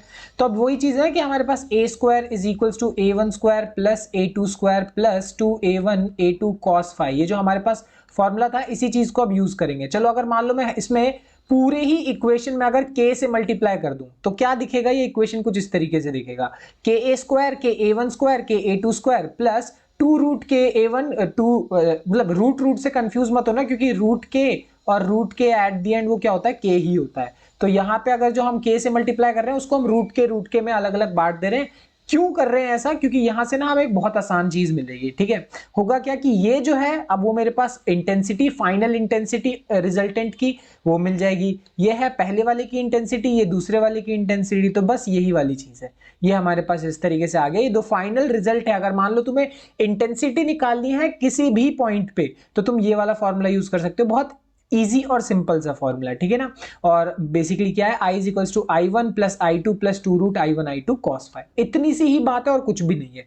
इसका एक एग्जांपल के तौर पे देख लो कि अगर मान लो मेरे पास पहला वेव है और जो दूसरा वेव है, दोनों की ही इंटेंसिटी एक दूसरे से बराबर है और मान लो i नॉट के बराबर है, दोनों एक दूसरे से बराबर है, तो इक्वेशन क्या दिखेगी, मेरे पास i जो है वो क्या दिखेगा, i नॉट प्लस 2, अब ये आई नॉट स्क्वायर हो जाएगा, रूट के बाहर आई नॉट आएगा तो 2 आई नॉट कॉस फाइव, है कि नहीं, ये हो जाएगा। अब यहाँ पे आई की वैल्यू क्या हो गई, ये भी 2 आई नॉट है तो 2 आई नॉट एक तरीके से कॉमन आ गया, बचा क्या 1 प्लस कॉस फाइव। अब तुम लोगों को मैथ्स में ये वाला फॉर्मूला पता हो तो बहुत अच्छी बात, नहीं पता तो मैं बता दूं, 1 प्लस कॉस फाइव जो होता है वो किसके बराबर होता है, 2 कॉस स्क्वायर 5/2 के बराबर होता है। कहने का मतलब है कि 2 आई naught multiply by 2 cos square 5/2, ये चीज मैथ में पढ़ी होगी तुमने। इसको रिप्लेस किया, ये किया, अब 2 से 2 क्या हो जाएगा हमारे पास, फाइनली क्या देगा 4 देगा। तो वही चीज यहाँ पे फाइनल रिजल्ट तुम देखोगे 4 आई नॉट कॉस स्क्वायर 5/2, यही चीज हो रही है। कुछ भी बहुत बड़ा नहीं है, कुछ भी बहुत नया नहीं है, इसको समझना बहुत ज्यादा आसान हो जाएगा। ठीक है कि पहला वेव दूसरा वेव दोनों की इंटेंसिटी बिल्कुल सेम है, तो फाइनल आंसर मेरे पास इस तरीके से आ गया। ये एक्चुअल में ना बहुत इजी होता है इसको समझना, और इसको करना भी बहुत ज्यादा आसान होता है। दिक्कत ये आती है कि भाई फाई को यूज कैसे करें, पुट कैसे करें, इन सब में प्रॉब्लम आती है। एट द एंड बहुत ज्यादा आसान है। क्वेश्चन देख लो इसके, बहुत ज्यादा इजी होते हैं, सिंपल सा है। देखो तुम्हें जैसे एक डायरेक्ट क्वेश्चन है, यहाँ पे मेरे पास दो वेव्स हैं, पहली वेव का एम्पलीट्यूड a है, दूसरी वेव का एम्पलीट्यूड 2a है, ठीक है, और दोनों के बीच का जो फेज है वो π/3 दिया हुआ है। तो बताओ रिजल्टेंट जो फाइनल आंसर आएगा उसका जो हमारे पास एम्पलीट्यूड होगा वो कितना होगा। सिंपल सी बात है, a1 की वैल्यू a है, a2 की वैल्यू 2a है, फाई की वैल्यू π/3 है। ये हमारे पास फॉर्मूला है, यहाँ पे बस तुम्हें पुट कर देना है कि a1 की जगह a स्क्वायर, a2 की जगह 2a का होल स्क्वायर, a1 a2 फिर cos फाई की जगह cos π/3। सिर्फ इतना पुट करना आना चाहिए, वैल्यू मतलब फेज डिफरेंस की वैल्यू पुट करना आना चाहिए, कैलकुलेशन तो आती ही होगी, बस सॉल्व करो आंसर आ जाएगा। जैसे कि अब ये एक क्वेश्चन देख लो, तुम्हें क्या निकालना है, रेशियो ऑफ इंटेंसिटीज निकालना है। अगर यहाँ पे हमें क्या दिया हुआ है कि दो सोर्सेज के बीच में जो फेज डिफरेंस की वैल्यू है वो π/3 है और π/2 है, मतलब कहने का मतलब हमारे पास दो डिफरेंट चीजें हैं और उसमें सिंपल सी ज्यादा दिक्कत वाली बात नहीं है, बस तुम्हें फेज डिफरेंस डिफरेंट है तो आंसर कैसे निकालोगे। अभी हमने एक ये कंडीशन यहाँ पे निकाली ही कि ये वाली कंडीशन एक्चुअल में यहाँ पे यूजफुल होगी, है कि नहीं, कि आई जो है वो क्या है 2 आई नॉट 1 प्लस कॉस फाई के बराबर है ना। अब यहाँ पे तुम देख सकते हो कि दोनों में केस में हो क्या रहा है कि यहाँ पे फेज डिफरेंस की वैल्यू डिफरेंट है, तो वही चीज यूज करेंगे। I is equals to 2 I naught 1 plus cos phi, तो इंटेंसिटी जो है वो डायरेक्टली प्रोपोर्शनल है 1 प्लस कॉस फाई के, यानी IP/IQ, यानी इंटेंसिटी पहले केस में और दूसरे केस में निकालने के लिए ज्यादा कुछ करना नहीं पड़ेगा, बस रेशियो ले लेना है। यानी 1 प्लस कॉस π/3 पहले वाले केस में, 1 प्लस कॉस π/2 दूसरे वाले केस में, सिर्फ रेशियो निकाल दिया आंसर आ गया। देखो मेरे कहने का मतलब है इंटेंसिटी के हो सकता है तुम्हें लगेंगे इतने सारे फॉर्मूले हैं, बट फॉर्मूला एक्चुअल में इजी ही है। देखो एम्पलीट्यूड का तो बहुत सिंपल है और मैंने ट्रिक भी बताई, वो वेक्टर वाला तरीका यूज करो याद आ जाएगा। बस ये है मेरे पास एक्चुअल रियल फॉर्मूला इंटेंसिटी का, और ये है मेरे पास सिंपल एक कंडीशन, एक ऐसी कंडीशन जहां पे दोनों इंटेंसिटीज जो हैं वो एक दूसरे के बराबर है, तभी ये वाला फॉर्मूला यूज हो सकता है, वरना रियल फॉर्मूला तो यही वाला है। समझ में आ रही है बात, तो ऐसे कंफ्यूज होने की जरूरत नहीं। अगली चीज के ऊपर शिफ्ट करने से पहले मुझे एक बहुत छोटी सी चीज तुम्हें बतानी है, वो है पाथ डिफरेंस। ऑल्दो इसके बारे में अभी हम बहुत डिटेल में बात करेंगे, बट हल्का सा मैं तुम्हें बता देता हूँ। यहाँ एक सिंपल सा वही सेटअप है कि मेरे पास पहला स्लिट, दूसरा स्लिट, स्क्रीन पे मुझे वो मिलने वाला है, और कहीं कहीं मुझे ब्राइट फ्रिंज और कहीं कहीं मुझे डार्क फ्रिंज मिलेगा, ब्राइट इंटेंसिटी है, ये सारी बातें, कोई बहुत बड़ी चीज नहीं है। अब यहां मेरे कहने का पॉइंट ये नहीं है कि चलो मैं ना एक रैंडम पॉइंट उठा रहा हूं, ठीक है, रैंडम पॉइंट मेरे लिए ये वाला हो गया। चलो तो अगर तुम नोटिस करोगे कि यहां से लेकर यहां तक एक ये भी मेरे लिए एक पाथ है, और ये किसका पाथ है, मेरे पहले वाले स्लिट का पाथ है, इसको हम S1P बोल सकते हैं। और यहां से लेकर ये भी मेरे लिए एक पाथ है जो कि दूसरे स्लिट का पाथ है, जिसको हम S2P बोल सकते हैं। अब तुम्हें साफ साफ नजर आ रहा है कि S2P जो है वो S1P से बड़ा है, ये देख के ही पता लग रहा है, इसमें तो कहने की बात नहीं है। तो अगर तुम इन दोनों पाथ के बीच का डिफरेंस निकाल दोगे तो तुम्हें क्या मिलता है, पाथ डिफरेंस देखने को मिलता है। सिर्फ अभी के लिए इतना ही समझ लो, क्योंकि मुझे इससे रिलेटेड कुछ चीजें तुम्हें बतानी है, और वो है क्या, कंडीशन फॉर कंस्ट्रक्टिव इंटरफेरेंस और डिस्ट्रक्टिव इंटरफेरेंस। मतलब दोनों के लिए हम कंडीशन निकालेंगे, देखते चले जाओ क्या मतलब है। हमारे पास ये एम्पलीट्यूड है, ये इंटेंसिटी है, दोनों के लिए हमारे पास फॉर्मूला है। तुम मुझे साफ साफ सोच के बताओ कि एम्पलीट्यूड की मैक्सिमम वैल्यू और इंटेंसिटी की मैक्सिमम वैल्यू मुझे कब मिलेगी, जब यहाँ पे जो cos फाई है इसकी वैल्यू मैक्सिमम हो, और cos फाई की मैक्सिमम वैल्यू कितनी होती है, 1 होती है। यानी अगर cos फाई की वैल्यू यानी फेज डिफरेंस की वैल्यू कहीं से मतलब cos फाई की 1 हो गई तो मुझे एम्पलीट्यूड और इंटेंसिटी मैक्सिमम मिलेंगे, और वो मेरे लिए क्या हो जाएगा, कंस्ट्रक्टिव इंटरफेरेंस का केस हो जाएगा, ब्राइट फ्रिंज वाला केस हो जाएगा। समझ में आ रही बात, कॉस फाई की वैल्यू मैक्सिमम, ए की वैल्यू मैक्सिमम, आई की वैल्यू मैक्सिमम, कंस्ट्रक्टिव या फिर ब्राइट फ्रिंज मिलेगा। ठीक है, तो कहने का मतलब है कॉस फाई अगर 1 हो गया, और वो कब कब हो सकता है, जब मेरे पास एंगल 0 हो, 360 डिग्री हो, मतलब फिर 4 पाई हो, 0, 2 पाई, 4 पाई, 6 पाई, इन सारी वैल्यूज पे मुझे cos फाई की वैल्यू 1 मिलती है। ये बात तो तुम्हें मालूम ही होगी, cos 0 1 होता है। ठीक है, बहुत बढ़िया बात। अब यहाँ पे एक बहुत ही सिंपल सी चीज समझो, ये cos फाई का ग्राफ है, मतलब cos का ग्राफ है इन जनरल। ठीक है, वो स्टार्ट यहां से होता है जब ये मेरे पास 0 है, फिर यहां पे मेरे पास π/2 होता है। ठीक है, ये मेरे लिए पाई होता है, फिर सिमिलरली ये मेरे लिए 3π/2 होता है, और फाइनली ये मेरे पास क्या होता है, 2π होता है। ये बात तुम्हें मालूम होगी। और इस पॉइंट के बाद तुम नोटिस करोगे कि वो खुद को क्या करना शुरू कर दे रहा है, रिपीट करना शुरू। देखो ये हिस्सा है मतलब पहली वेव का, और इसके बाद वो क्या कर रहा है, खुद को रिपीट कर देना शुरू कर दे रहा है। हाँ या ना? तो यहां पे तुम साफ साफ कह सकते हो कि ये मेरी एक पूरी की पूरी वेव है। एक पूरी वेव का वेवलेंथ कितना होता है, लेमडा होता है। ये बात तुम्हें मालूम होना चाहिए, बहुत अच्छे से मालूम होना चाहिए कि पूरी एक वेव को हम वेवलेंथ, उसकी वेवलेंथ बोलते हैं, और जो कि लेमडा के बराबर होता है। अब यहां पे तुम साफ साफ देख सकते हो कि जब मेरे पास फाई की वैल्यू 2π है, यानी जब मेरे पास एंगल 2π है ना, तब जाके मेरे पास वेवलेंथ पूरा का पूरा कवर हो रहा है। और इसी चीज को मैं इनडायरेक्टली ये बोल सकता हूं कि जब मेरे पास पाथ डिफरेंस लेमडा हो जाएगा। ठीक है, तो फिर से सुनो, मैं डायरेक्टली इनडायरेक्टली कहना क्या चाह रहा हूं, मैं कहना यह चाह रहा हूं कि जब p की वैल्यू लेमडा के बराबर होगी और फाई की वैल्यू किसके बराबर हो जाएगी, 2π के बराबर। या फिर उल्टा भी बोल सकते हो कि अगर फाई की वैल्यू 2π के बराबर है तो p की वैल्यू किसके बराबर है, लेमडा के बराबर, पाथ डिफरेंस की वैल्यू लेमडा। अब यही चीज को हम बहुत ही स्मार्टली यूज करेंगे एक कंडीशन बनाने के लिए। अब देखो यहां पे कैसे, कि अगर अभी मुझे पता है कि फाई की वैल्यू किसके बराबर है, 2π के बराबर है। एक बात बताओ, अगर मैं किसी चीज से मल्टीप्लाई कर दूं और सेम चीज से मैं डिवाइड कर दूं तो कोई प्रॉब्लम है? बिल्कुल भी कोई प्रॉब्लम नहीं है।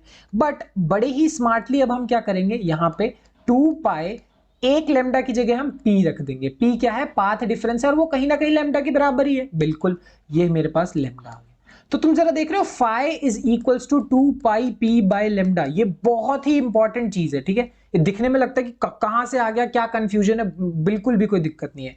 किया क्या, हमने सेम चीज से मल्टीप्लाई डिवाइड किया और एक की जगह p से रिप्लेस कर दिया।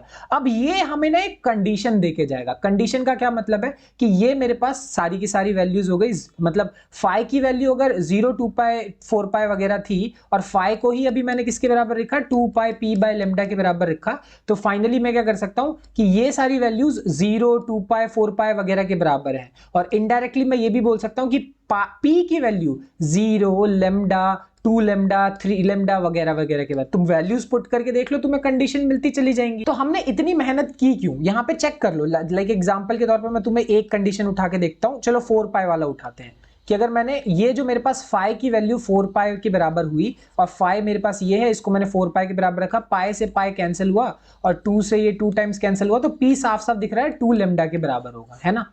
तो ये जो p 2 लेमडा के बराबर है, ये मुझे क्या बताना चाहता है, ये मुझे ये बता रहा है कि अगर पाथ डिफरेंस की वैल्यू 0 हुई, लेमडा हुई, 2 लेमडा हुई, 3 लेमडा हुई, यानी इनमें से कोई सी भी वैल्यू हुई, तो मुझे क्या देखने को मिलेगा, मैक्सिमम देखने को मिलेगा, मुझे ब्राइट फ्रिंज देखने को मिलेगा, मुझे कंस्ट्रक्टिव इंटरफेरेंस देखने को मिलेगा। ये बहुत सिंपल सी चीज है, बट कंफ्यूजन हो जाती है, मैं अग्री करता हूं हो जाती है। बट ध्यान रखना, अगर पाथ डिफरेंस की वैल्यू 0, लेमडा, और इन जनरल अगर फॉर्मूला लिखूं तो n लेमडा के बराबर हुई, अगर ये कंडीशन फॉलो हो रही है, अगर ये अडेप्ट हो रही है, तो मैं कह सकता हूं मुझे ब्राइट फ्रिंज देखने को मिलेगा या फिर मुझे कंस्ट्रक्टिव इंटरफेरेंस देखने को मिलेगा। बड़ी ही सिंपल और बेसिक सी बात है। और इसी चीज को हम डिस्ट्रक्टिव के टर्म्स में कैसे लिखेंगे, अब चलो, जब मैं कंस्ट्रक्टिव बोल रहा था तब मेरे को चाहिए थी कि cos फाई की वैल्यू क्या हो जाए, मैक्सिमम हो जाए। पर अगर मुझे डिस्ट्रक्टिव चाहिए यानी डार्क फ्रिंज चाहिए, तब मैं चाहूंगा कि cos फाई की वैल्यू क्या हो जाए, मिनिमम हो जाए। और cos फाई की मिनिमम वैल्यूज कितनी होती है, तुम्हें मालूम होनी चाहिए। cos की मिनिमम वैल्यू होती है -1, हाँ या ना, ये बात पता होनी चाहिए। तो cos फाई -1, और वो मुझे कब कब मिलता है, 180 डिग्री, मतलब पाई, 3π, 5π, इन सारी वैल्यूज पे मुझे cos की वैल्यू कितनी मिलती है, -1। फिर से वही चीज कि जब मुझे पता है कि p की वैल्यू लेमडा है, तो फाई की वैल्यू किसके बराबर है, 2π के बराबर है। ये चीज तो हमें पता है। फिर से वही यूज करेंगे कि मेरे को मालूम है कि जो मेरे पास फाई है, फाई जो है वो किसके बराबर है, 2 पाई के बराबर। मैं लेमडा से मल्टीप्लाई लेमडा से डिवाइड कर रहा हूं और कहीं ना कहीं लेमडा जो है वो किसके बराबर है, पी के बराबर है। तो मेरे पास फाई की वैल्यू किसके बराबर आ गई, 2 पाई पी बाय लेमडा के बराबर आ गई। अब ये जो फाई है वो इस पर्टिकुलर केस में पाई, 3 पाई, 5 पाई, इन सारी वैल्यूज के बराबर हो सकती है, ठीक है। अगर ये इन सब के बराबर हो सकती है तो बस मुझे कंडीशन मिल गई कि यहां पे अगर तुम सॉल्व करके देखोगे तो चेक करके देख लो, कोई एक कंडीशन में उठा लेता हूं, चलो 2 pi P by lambda is equals to 5 pi उठा लेता हूं मैं, है ना। तो पाई से पाई कैंसिल हो जाएगा और मेरे पास पी की वैल्यू कितनी आएगी, 5 बाय 2 लेमडा। तो तुम नोटिस करोगे कि ये एक कंडीशन है, सारी कंडीशन नहीं है, ये एक है। तो तुम नोटिस करो यहाँ पे 1 by 2 lambda, 3 by 2 lambda, 5 by 2 lambda, 7 by 2 lambda. कहने का मतलब क्या है कि लेमडा बाय 2 को मैं मल्टीप्लाई किससे कर रहा हूं, ऑड नंबर से कर रहा हूं, हाँ या ना, चेक कर लो। Lambda by 2 into 1, lambda by 2 into 3, 5, 7, 9 ऐसे ऐसे करके। और ऑड नंबर को हम रिप्रेजेंट किससे करते हैं, 2n+1, ठीक है। तुम्हें अगर पता हो तो अच्छी बात है, 2n+1 एक तरीका है ऑड नंबर्स को रिप्रेजेंट करने का। यहां 1 पुट करो तो तुम्हें वैल्यू मिलेगी 2, 3, 4, 5 पुट करते जाओ, तुम्हें सिर्फ और सिर्फ ऑड नंबर्स ही मिलेंगे। तो ये मेरे पास दूसरी कंडीशन हो गई डिस्ट्रक्टिव इंटरफेरेंस के लिए, जहां अगर path difference 2n+1 lambda by 2 अगर वो इसके बराबर हुआ, अगर path difference 2n+1 lambda by 2 के बराबर हुआ तो मुझे डार्क फ्रिंजेस देखने को मिलेंगे, मुझे डिस्ट्रक्टिव इंटरफेरेंस देखने को मिलेगा। ये बहुत ही इंपॉर्टेंट चीज है। इस चीज को समझने के लिए मैं एक क्वेश्चन दिखाता हूं तुम्हें सिंपल सा, कि यहाँ पे यंग्स डबल स्लिट एक्सपेरिमेंट में हमें क्या करना है कि the intensity of light at a point on the screen where the path difference is lambda is k units. बोल ये रहे हैं कि अगर मान लो पी की वैल्यू लेमडा है ना, तो मुझे इंटेंसिटी कितनी मिल रही है, के मिल रही है।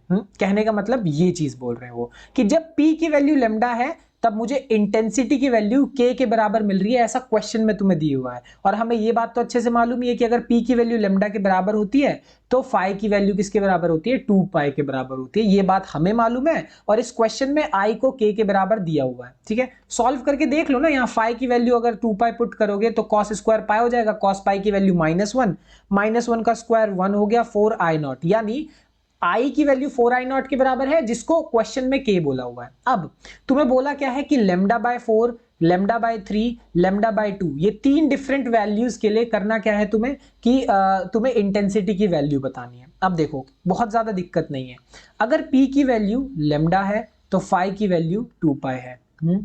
बहुत सिंपल सी बात है। अगर मान लो यहां पे बोला है कि p की वैल्यू लेमडा बाय 4 है, यानी p की वैल्यू लेमडा बाय 4 है, मैंने क्या किया, 4 से डिवाइड कर दिया। तो यहां पे भी तो मैं 4 से डिवाइड करूंगा, मैंने इसको 4 से डिवाइड कर दिया, यानी ये 2 से 2 कैंसिल हो गया, मेरे पास कितना आया, पाई बाय 2 आया, हाँ या ना। तो यहां अगर 4 से डिवाइड कर रहे हैं तो यहां पे भी 4 से डिवाइड करेंगे, बस वही चीज करनी है और कुछ करना ही नहीं है। कि अगर p की वैल्यू लेमडा बाय 4 है, यानी इस चीज को 4 से डिवाइड कर रहे हो तो इस चीज को भी तुम 4 से डिवाइड करो, पाई बाय 2 मिल गया। बस कॉस के एंगल की जगह पाई बाय 2 पुट करो, आंसर आ जाएगा। एक और बता देता हूं और तीसरा वाला खुद करना, कि अगर मान लो यहाँ पे p की वैल्यू लेमडा बाय 3, यानी तुम उसको बेसिकली इस वाले टर्म को 3 से डिवाइड कर रहे हो तो यहाँ पे भी इसको क्या करना पड़ेगा, 3 से डिवाइड करना पड़ेगा। एंगल मिल गया, पुट करो, आंसर आ जाएगा, ठीक है। बस यहाँ थर्ड वाला ये है कि बस 2 से डिवाइड कर रहे हैं तो आंसर, बस इतना ही है, इससे ज्यादा कुछ भी नहीं है। कंफ्यूजन क्रिएट सिर्फ इसलिए होती है कि p क्या है, ये फॉर्मूला कैसे आया, पुट कैसे करें, ये सारी चीजें मैंने तुम्हें बता दी। चलो अब नेक्स्ट चीज पे शिफ्ट होते हैं। मैंने तुम्हें ये तो बता दिया कि पाथ डिफरेंस क्या होता है, मेरे पास ये वाली लाइन और ये वाली लाइन, इन दोनों के बीच का डिफरेंस, क्योंकि साफ साफ पता लग रहा है S1P छोटा है, S2P थोड़ा सा बड़ा है, इन दोनों के बीच का डिफरेंस निकालोगे वो मेरे लिए पाथ डिफरेंस होता है। ये बात तो हमें पता लग गई, पर अब हम करने क्या वाले हैं, हम इसका एक्सप्रेशन निकालने वाले हैं, किसका, फॉर्मूला निकालने वाले हैं। और सही बोलूं वो भी डायरेक्टली इनडायरेक्टली कंडीशन ही होगी। चलो देखते हैं कैसे। सबसे पहली बात, अगर मुझे S1P और S2P की वैल्यू निकालनी है तो कैसे निकाल सकते हैं, जरा इस वाले ट्रायंगल को देखो। ये एक राइट ट्रायंगल है जिसमें मेरे पास S1P जो है वो एक हाइपोटेनियस का रोल प्ले कर रहा है। सिमिलरली ये वाला जो ट्रायंगल है मेरे पास वो क्या है, S2P ट्रायंगल है, सॉरी S2P जो है ये बड़े वाले ट्रायंगल में ये मेरे पास हाइपोटेनियस का रोल प्ले कर रहा है। बस वही चीज यूज करेंगे कि मैं क्या कर रहा हूं, मैं S2P के स्क्वायर में से S1P के स्क्वायर को माइनस कर दे रहा हूं। ऐसा क्यों करूंगा, क्योंकि जो S2P का स्क्वायर है वो S2B PB के बराबर होगा। S2B बेस PB परपेंडिकुलर, ठीक है। तो a square plus b square is basically equal to c square which is hypotenuse. और यही सेम चीज यहाँ पे भी कि ये मेरे लिए हाइपोटेनियस हो गया, पी ए का स्क्वायर एस वन ए का square, S one A square P A square, ये हो गया मेरे लिए दो साइड्स, और वो किसके बराबर होने वाले, हाइपोटेनियस के बराबर, बस वही चीज है। बट यहाँ एक छोटी सी बड़ी इंपॉर्टेंट चीज आएगी, अगर मैं इनकी वैल्यू लिखने जाऊंगा तब बड़ा मजा आएगा। कैसे? क्योंकि यहाँ साफ साफ पता लग रहा है कि S2B जो है और S1A जो है ये दोनों के दोनों किसके बराबर हैं, D के बराबर है। D क्या है, फिर से सुन लो, D है डिस्टेंस बिटवीन ये मेरा जो ये जो मेरे पास स्लिट्स हैं, जहां पे मैंने स्लिट बनाई हुई है वो, और ये जो मेरी स्क्रीन है, ये जो स्क्रीन है, इन दोनों के बीच के डिस्टेंस को हम क्या बोलते हैं, कैपिटल डी बोलते हैं। तो ये तो साफ क्लियर है कि मेरे पास S2B और S1A दोनों D के बराबर हैं, स्लिट और स्क्रीन के बीच का डिस्टेंस।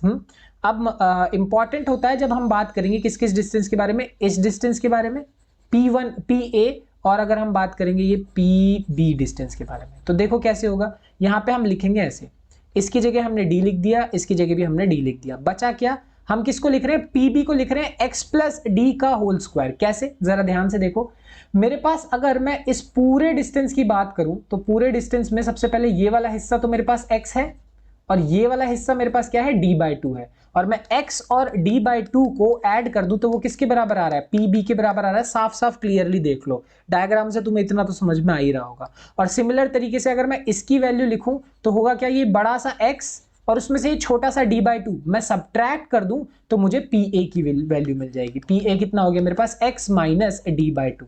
तो इसी तरीके से हमने pb और pa की वैल्यू निकाल ली, और इसको थोड़ा सा सॉल्व करेंगे, हमारे पास बड़ा ही सिंपल सा सॉल्वर आ जाएगा। करके देख लो, होगा क्या, बेसिकली डी स्क्वायर से डी स्क्वायर कैंसिल आउट हो जाएगा, इस पूरे को ओपन करोगे ना, तो होगा क्या, 2x d/2 plus 2x d/2 ये हो जाएगा हमारे लिए। और एट दी एंड ये कट गया और बचा क्या, 2xd हो जाएगा। चेक करके देख लो, विश्वास नहीं हो रहा तो ये तो सिंपल सी चीज है, इतना कैलकुलेशन तो कर लोगे। फाइनली मेरे पास क्या हो रहा है कि मैंने ये जो लेफ्ट वाला टर्म है ना, जो इसको हम a square minus b square भी बोल सकते हैं, तो a square minus b square किसके बराबर हुआ, a minus b into a plus b, जो कि 2xd के बराबर है। तो फाइनली जो S2p माइनस S1p है, जिसको हम पाथ डिफरेंस भी बोलते हैं, इसकी वैल्यू कितनी आई, 2xd by x2p minus plus S1p। अब जो मैं बोलने जा रहा हूं ये तुम्हें फिर से बहुत अजीब लगेगा, बट प्लीज इसको एक्सेप्ट करो, क्योंकि ये कंडीशनिंग के ऊपर डिपेंड करता है, और ये ऐसे केस में हो सकता है बोलोगे, अब बोलो जल्दी, तो बोलता हूं, ये जो मेरे पास S2p है और जो S1p है, ये दोनों डिस्टेंस बराबर हैं। अब तुम बोलोगे अगर बराबर है तो इसकी वैल्यू तो 0 होनी चाहिए, ठीक है, वो बात भी ठीक है, बट देखो हम मान के चलते हैं कि ये दोनों, ये जो पॉइंट है ये इतना पास है ना, ओके, ये जो पॉइंट है इतना पास है कि ये दोनों डिस्टेंस बराबर हो जाते हैं। तो हम क्या कर लेते हैं, हम मान लेते हैं कि दोनों डिस्टेंस बराबर हैं, और फिर हम ऐसे सॉल्व करने निकलते हैं कि S1p और S2p दोनों ही डिस्टेंस किसके बराबर है, d डिस्टेंस, यानी इन दोनों के स्लिट के, यानी वो कुछ इस तरीके से सीधा और सीधा ऐसा है। हम ये कंडीशन मानते हैं, ध्यान रखना ये चीज जो है वो यहां अप्लाई होगी पर यहां अप्लाई नहीं होगी, क्योंकि इससे हमें पाथ डिफरेंस मिलने वाला है और इससे हमें एक फॉर्मूला बनाना है। इसीलिए अजीब लग रहा होगा, बट ये ऐसा ही है, और ऐसा सच में हो सकता है, मतलब पॉसिबल है, क्योंकि वैल्यूज इतनी छोटी हो जाती है कि हम ये वैल्यू पुट कर सकते हैं, ठीक है ना। तो S2p माइनस S1p जो कि पाथ डिफरेंस के बराबर है, वो किसके बराबर होगा, 2xd, और इसकी वैल्यू मेरे पास किसके बराबर हो गई, मतलब दोनों, ये भी d है और ये भी d है, तो d प्लस डी कितना हो गया, 2d हो गया।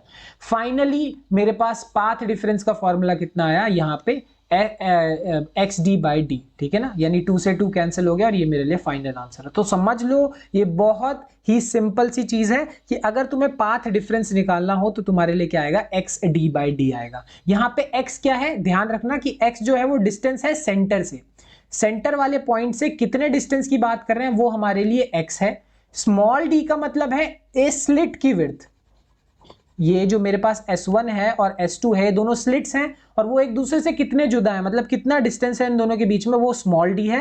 और स्लिट से लेकर स्क्रीन तक का जो डिस्टेंस है वो कैपिटल डी है। ध्यान रखना ये फॉर्मूला देखने में इजी लगता है बट समझना बहुत जरूरी है कि x का मतलब क्या है, d का मतलब क्या है और कैपिटल D का क्या मतलब है। अब हम फिर से ना कंडीशन निकालने वाले हैं। अभी हमने कंडीशनल निकाली थी कि जो पाथ डिफरेंस की वैल्यू हो वो n लैम्डा हो गया ना अगर, तो मुझे कंस्ट्रक्टिव इंटरफेरेंस देखने को मिलता है। ये चीज अभी हमने निकाली, बट हम फिर से एक नई कंडीशन निकालेंगे कंस्ट्रक्टिव डिस्ट्रक्टिव दोनों के लिए, बट किसकी मदद लेके, पोजीशन की मदद लेके।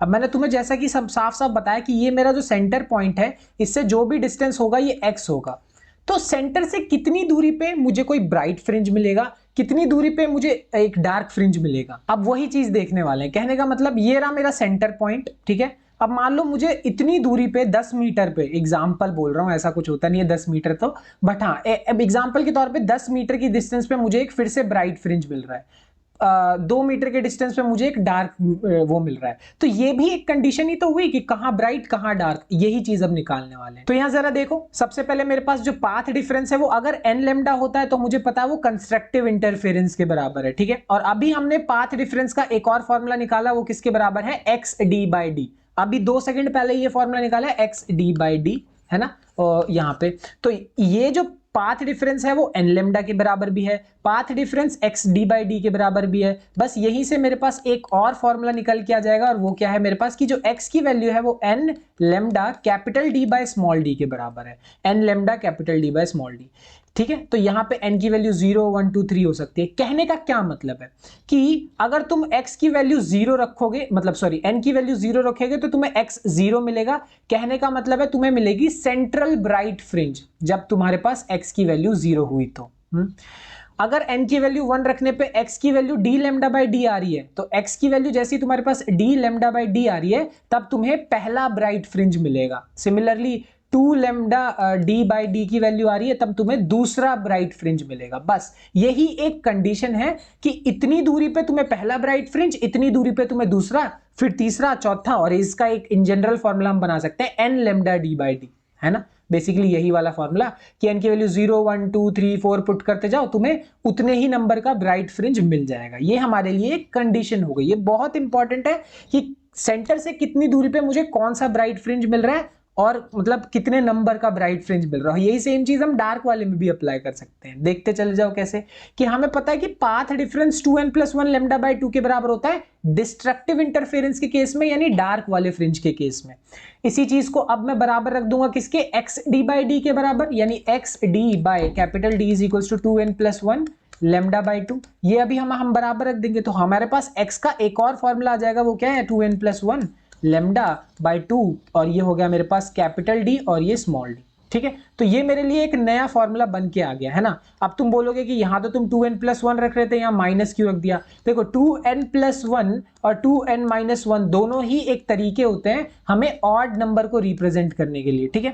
फर्क ये होता है कि अगर तुम यहाँ पे n इज इक्वल्स टू 0 रख दोगे ना तो तुम्हें क्या मिलने वाला है 1 मिलेगा, और यहाँ पे n इज इक्वल्स टू अगर 0 रख दोगे तो तुम्हें यहाँ पे -1 मिल जाएगा। फर्क यही होता है, बट ये दोनों है ऑड नंबर को ही रिप्रेजेंट करने के लिए। हम इसको 2n-1 बेसिकली इसलिए यूज करते हैं ना क्योंकि ताकि हमें n की वैल्यू ना 0 ना पुट करनी पड़े, क्योंकि मुझे पता है अगर 0 पुट कर दूंगा तो ये सेंटर वाली पॉइंट आ जाएगा, और सेंटर पे तो सिर्फ ब्राइट ही बनती है, डार्क बन ही नहीं सकती।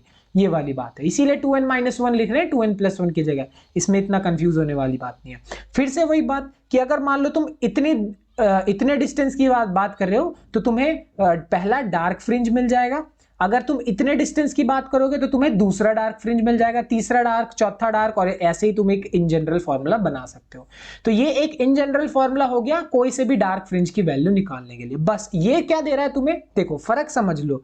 यहाँ पे जो p की वैल्यू है जो 2n+1 लैम्डा बाई 2 है, ये भी एक कंडीशन है, और मेरे पास x की वैल्यू जो है 2n-1 d lambda by 2d, ये भी जो एक है जो कंडीशन है। फर्क यह है कि ये पाथ डिफरेंस है, और फर्क यह है कि ये मेरे पास सेंटर से कितनी दूरी पे जो मेरे पास ब्राइट और डार्क है ये उसकी वैल्यू है। बट एट द एंड दोनों है तो कंडीशन ही। जैसे कि अब ये एक क्वेश्चन है, यहाँ पे ये बोला है कि यंग डबल स्लिट एक्सपेरिमेंट में अगर मान लो the slits are 0.2 millimetre apart, दो स्लिट्स यानी दोनों, पहली स्लिट और दोनों स्लिट, इन दोनों के बीच का जो स्मॉल डी डिस्टेंस है वो कितना है 0.2 मिलीमीटर, ये चीज तुम्हें दी हुई है। और जो स्लिट जो होती हैं और यहाँ से स्क्रीन, इन दोनों के बीच का जो डिस्टेंस है कैपिटल डी, वो तुम्हें 1.5 मीटर दिया हुआ है। यानी स्मॉल डी की वैल्यू दे रखी है, कैपिटल डी की वैल्यू दे रखी है, और ये बोला क्या है कि observe the distance between the central bright fringe and the fourth dark fringe. Okay, यहाँ तुम्हें x की वैल्यू दे रखी है, यानी x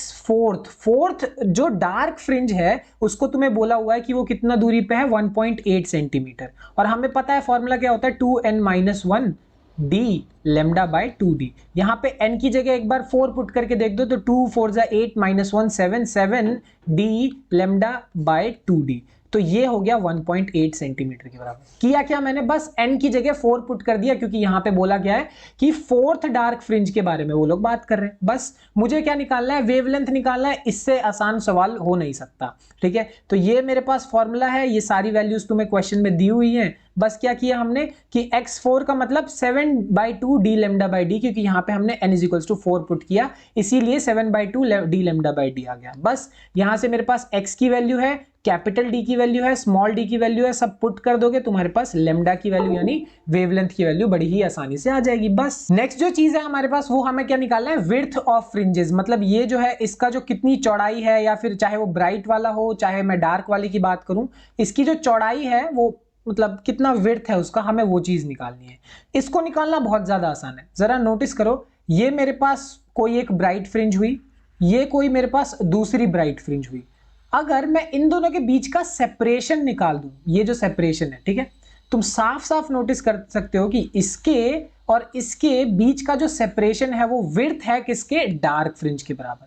डार्क फ्रिंज की कितनी चौड़ाई है, कितना मोटापा है, ये चीज अगर मुझे निकाल दूं, मैं ये अगर निकाल दूंगा तो मुझे विड्थ मिल जाएगी। और यही चीज मैं अपोजिट तरीके से कर सकता हूं ब्राइट वाले के लिए, कि ये मेरे पास एक डार्क है, ये दूसरा वाला डार्क है, अब इन दोनों के बीच में कितनी दूरी है, मतलब कितना सेपरेशन है, ये निकाल दूंगा तो मेरे पास विड्थ ऑफ वो आ जाएगा। तो बस ये चीज निकालने के लिए करेंगे क्या, width of the dark fringe निकालने के लिए separation between the two consecutive bright fringes निकालने की कोशिश करेंगे। इसका क्या मतलब है, जरा ध्यान से सुनते चले जाओ, कि मैं nth वैल्यू निकाल दूंगा, nth वाला जो अभी हमने देखा ना कि x की वैल्यू किसके बराबर, n d lambda by d के बराबर होता है ब्राइट फ्रिंज के लिए। तो मैं एक बार x की वैल्यू n रखूंगा और एक बार x की वैल्यू n से कम रख दूंगा या n से ज्यादा रख दूंगा, जो मर्जी तुम रखना चाहो, दोनों में सेम ही आंसर तुम्हें मिलेगा। तो अगर मैंने क्या किया, एक जैसे ये मेरे पास ये सेंटर वाला है ना, तो ये मेरे पास पहला है, ये दूसरा है, तो तुम पहले या दूसरे के बीच में, तीसरे या चौथे के बीच में, दो कंसेक्यूटिव के बीच का डिस्टेंस, तो वही चीज है ना, ये मान लो मेरे पास 7वां है और ये मेरे पास 8वां है, इन दोनों के बीच का सेपरेशन निकाल दूंगा, बस वही आंसर आ जाएगा। तो x for n D lambda by D, n-1 बस n की जगह n-1 रख दिया, सेपरेशन निकाला, देखा डी लेमडा बाई डी आ रहा है। और ये सेम चीज तुम ब्राइट वाले के लिए भी कर सकते हो, कि अगर तुम ब्राइट वाला निकालोगे तो separation between two dark fringes, यानी xn डार्क वाला, xn-1 उससे एक कम डार्क वाला, बस हमारे पास फॉर्मूला क्या होता है, 2n-1 D lambda by D, बस n की जगह एक बार n रखा, n की जगह एक बार n-1 रखा, पुट किया और सेपरेशन निकालने की देखी ना, तो देखोगे कि सेपरेशन चाहे मैं अगर ब्राइट फ्रिंज या डार्क फ्रिंज किसी का भी निकाल दूं, दोनों ही केस में सेपरेशन सेम आ रहा है। तो यानी जो हमारे पास विड्थ होती है फ्रिंजेस की, यानी जो थिकनेस होती है, चौड़ाई, मोटापा, जो बोलना चाहो, वो ब्राइट हो या डार्क हो वो सेम होती है, और उसको हम रिप्रेजेंट करते हैं बीटा से, जो कि किसके बराबर है, डी लेमडा बाई डी के बराबर है। बस यहाँ कैपिटल डी है स्लिट से लेकर स्क्रीन तक के बीच का डिस्टेंस, और दो स्लिट्स के बीच में जो छोटा सा डिस्टेंस होता है वो स्मॉल डी के बराबर है। बस अब यहाँ एक जैसे क्वेश्चन देखो, यहाँ बोला गया है कि मैं एक लाइट यूज कर रहा हूं जिसकी वेवलेंथ तुम्हें दी हुई है, ठीक है, और तुम्हें फ्रिंज विड्थ प्रोड्यूसेस अ फ्रिंज, यानी तुम्हें बीटा की वैल्यू साफ साफ दी हुई है ना। अब बोला ये है कि अनदर मोनोक्रोमैटिक, अच्छा यहाँ पे मेरे पास एक दूसरी लाइट है जिसका वेवलेंथ मैंने बदल दिया, यानी λ1 मान लो, इसे β1 मान लो, अब ये λ2 की वैल्यू है, मैंने वेवलेंथ बदल दी, और सेपरेशन यानी जो स्मॉल डी था, यानी जो होता है ना स्लिट्स के बीच का जो सेपरेशन है, उसको मैंने क्या कर दिया, डबल कर दिया। तो अगर अब मेरे पास क्या फर्क आ जाएगा, सुन लो जरा क्वेश्चन ध्यान से, λ1 और λ2 की वैल्यू दी हुई है, पहले केस में फ्रिंज विड्थ कितना है ये तुम्हें दिया हुआ है, जो कि हमें पता है डी लेमडा बाई डी के बराबर होता है, अभी हमने फॉर्मूला निकाला। इन्होंने ये बोला कि हमारे पास जो सेपरेशन होता है ना दो स्लिट्स के बीच को, उसको हमने क्या कर दिया, डबल कर दिया, और वेवलेंथ λ1 से λ2 तो हम चेंज कर ही रहे हैं। तो हम आंसर कैसे निकालेंगे, रेशियो निकाल दो, बस रेशियो निकाल दो ना, β2 बाई β1, तो ये d से d तो कैंसिल हो जाएगा, कैपिटल D से कैपिटल D कैंसिल हो जाएगा, 1/2 λ2 बाई λ1। अब ये दोनों चीजें तुम्हें दी हुई हैं, बस पुट करो, आंसर निकाल दो। मेरे कहने का मतलब ये है कि ये एक सिंपल डायरेक्ट, ये बहुत आसान ही, one of the easiest part हो गया यंग्स डबल स्लिट एक्सपेरिमेंट में, क्योंकि इतना सिंपल फॉर्मूला है ना कि यहाँ पे बस स्क्रीन वाला डिस्टेंस, स्लिट का डिस्टेंस और वेवलेंथ चाहिए, आंसर आ जाता है। तो अब फटाफट इंटरफेरेंस से रिलेटेड लास्ट चीज देख लेते हैं कि हम क्या कर रहे हैं, comparison of intensities at maxima and minima, यानी ब्राइट फ्रिंज पे और डार्क फ्रिंज पे जो इंटेंसिटीज है उनका कंपैरिजन करेंगे, बेसिकली रेशियो निकालेंगे। तो सबसे पहले अगर मेरे पास दो डिफरेंट वेव्स है, पहली वेव का एम्पलीट्यूड A1, दूसरी वेव का एम्पलीट्यूड A2, सो I1/I2 यानी इंटेंसिटी पहले केस में और दूसरे केस में जो रेशियो होगा वो A1² के बराबर होगा, क्योंकि हमें पता है इंटेंसिटी एम्पलीट्यूड के स्क्वायर के बराबर होती है, सिंपल सी बात है। अब अगर हमें मैक्सिमम चाहिए तो मुझे ये पता है कि जो दोनों एम्पलीट्यूड्स हैं वो ऐड हो जाते हैं, तब मुझे मैक्सिमम मिलता है, और जब दोनों एक दूसरे को सब्ट्रैक्ट करते हैं तब मुझे मिनिमम मिलता है। सिंपल सी कंसेप्ट है, तो यहाँ पे भी वही लगेगा। मैक्सिमम तब मिलेगा जब A1 प्लस A2 हो जाएगा, दोनों एक दूसरे को ऐड कर रहे होंगे, और मिनिमम तब होगा जब वो एक दूसरे को सब्ट्रैक्ट कर रहे होंगे। बस यही कंसेप्ट यहाँ पे यूज कर देंगे कि I max by I minimum, I maximum तब होगा जब A1 प्लस A2 का होल स्क्वायर हो, I मिनिमम तब होगा जब A1 माइनस A2 का होल स्क्वायर हो। बस यहां से कोई बहुत बड़ी चीज नहीं है।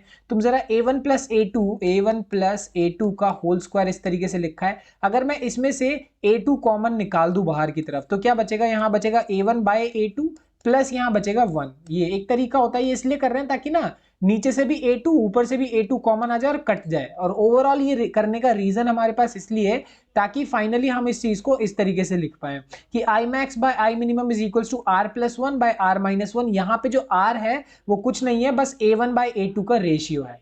यानी अगर तुम्हें मैक्सिमम इंटेंसिटी और मिनिमम इंटेंसिटी का रेशियो निकालना है ना, तो बस तुम्हें R की वैल्यू पता होना चाहिए, जो कि बेसिकली है क्या, रेशियो है एम्पलीट्यूड्स का, दो हमारे पास वेव्स थे उनका। बस इतना ही कर दो, आंसर आ जाएगा। और यहाँ एक और कंसेप्ट तुम ऐड कर सकते हो इसमें कि जो इंटेंसिटी है वो विड्थ ऑफ स्लिट पे भी डिपेंड करेगी, कि हमारे पास जो हमने छेद बना रखा है उसकी विड्थ, उसकी चौड़ाई कितनी है, जितनी ज्यादा होगी इंटेंसिटी भी उतनी ही ज्यादा होगी, क्योंकि तुम्हें साफ साफ पता है अब बहुत छोटा सा छेद करोगे कम लाइट आएगी, बड़ा छेद करोगे तो लाइट थोड़ी सी ज्यादा आएगी और उससे इंटेंसिटी भी बढ़ जाएगी। तो बस अगर पहले वाले का विड्थ और दूसरे वाले के विड्थ का भी रेशियो I1/I2 के बराबर ही होता है, एल्स यहां से सारी चीजें अभी मैंने तुम्हें बताई दी, तो ये सारी की सारी चीजें सिंपल है। जैसे यहाँ एक क्वेश्चन देखो, यहाँ बोला है कि टू कोहेरेंट सोर्सेज जिनकी इंटेंसिटीज का रेशियो यानी I1/I2 का जो रेशियो है वो मेरे पास 25/16 दिया हुआ है।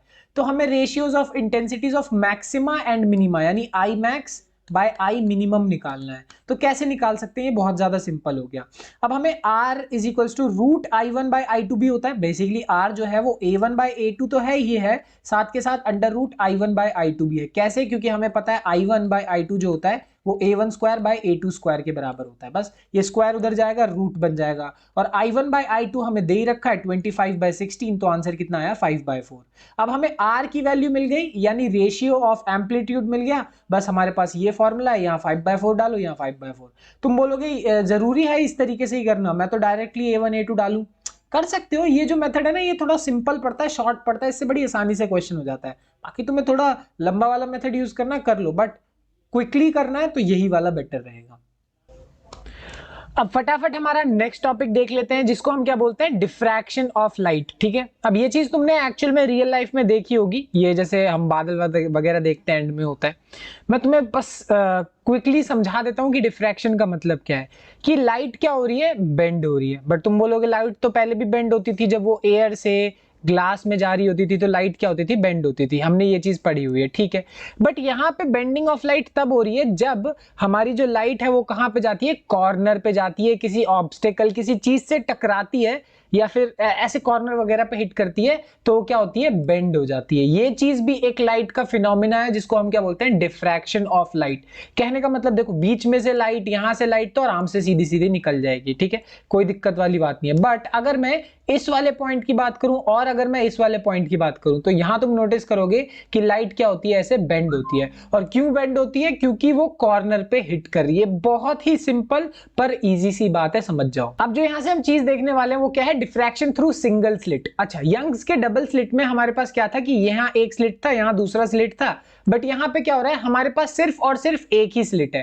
ये दिखने में तुम्हें बहुत बड़ा लग रहा होगा, बट ये है एक छोटा सा पतला सा स्लिट ही, ठीक है। तो यहाँ पे हो क्या रहा है, हम लोग यहाँ पे एक सोर्स ऑफ लाइट ले रहे हैं और उसके सामने लेंस लगा दे रहे हैं। ऐसा हम इसलिए कर रहे हैं क्योंकि जब यहाँ से लाइट आएगी और लेंस पे हिट करेगी तो लाइट क्या हो जाएगी, पैरेलल हो जाएगी। अब लाइट पैरेलल हो गई, पैरेलल होते ही जब वो इन पॉइंट्स पे आएगी तो होगा क्या, ज्यादातर लाइट जो अंदर से है वो तो सीधी सीधी निकल जाएगी, बट जो कॉर्नर पे हिट करेगी वो क्या करेगी, बेंड हो जाएगी। कॉर्नर वाले पे हिट करेगी, बेंड हो जाएगी। बस यही सिंपल सी चीज है, फर्क समझ लो। वहां पे डबल स्लिट था, यहाँ सिंगल स्लिट है, यही चीज है। अब यहाँ पे जो पैटर्न बनता है ना, वहां हमने कैसा पैटर्न देखा था, ब्राइट डार्क और सारे एक जैसे थे। यहाँ का पैटर्न थोड़ा सा डिफरेंट होगा, वो कुछ दिखने में इस तरीके से होता है। इसका मैं एग्जांपल तुम्हें कुछ ऐसा बताता हूँ, जैसे हम फ्लैश लाइट वगैरह जलाते हैं ना दीवार के ऊपर, तो हम देखते हैं बीच में एकदम ब्राइट बन रहा है, फिर थोड़ा सा लाइट, फिर डार्क, लाइट डार्क, ऐसा हमने पैटर्न देखा होगा अगर तुम लाइट को दीवार पे मारते हो तो। कुछ उसी तरीके का पैटर्न यहाँ पे भी बनता है कि यहाँ पे लाइट आ रही है, एक छोटा सा सिंगल स्लिट है, यहाँ से लाइट आ रही है, और जो बीच वाला फ्रिंज है, यानी जो बीच में जो लाइट बनेगी वो क्या होगी, काफी क्या होगी, सबसे ज्यादा थिक होगी। उसको हम बोलते हैं सेंट्रल ब्राइट फ्रिंज, ठीक है, क्योंकि वो सबसे ज्यादा मोटी होगी। और तुम नोटिस करोगे कि अब यहां से तुम इस तरफ बढ़ते जाओगे ना, तो धीरे धीरे इंटेंसिटी भी हो गई, थिकनेस भी हो गई, वो क्या होती है, घटती चली जाती है। और इसी चीज को हम ग्राफ पे बड़ी आसानी से देख सकते हैं कि सेंटर में तो बहुत तगड़ा ब्राइटनेस बन रहा है, बट जैसे जैसे मैं इधर जा रहा हूं, फिर इधर जा रहा हूं, इधर जा रहा हूं, इधर जा रहा हूं, धीरे धीरे उसकी जो ब्राइटनेस है वो क्या होती जा रही है, कम होती चली जा रही है। बस यही चीज है, ठीक है।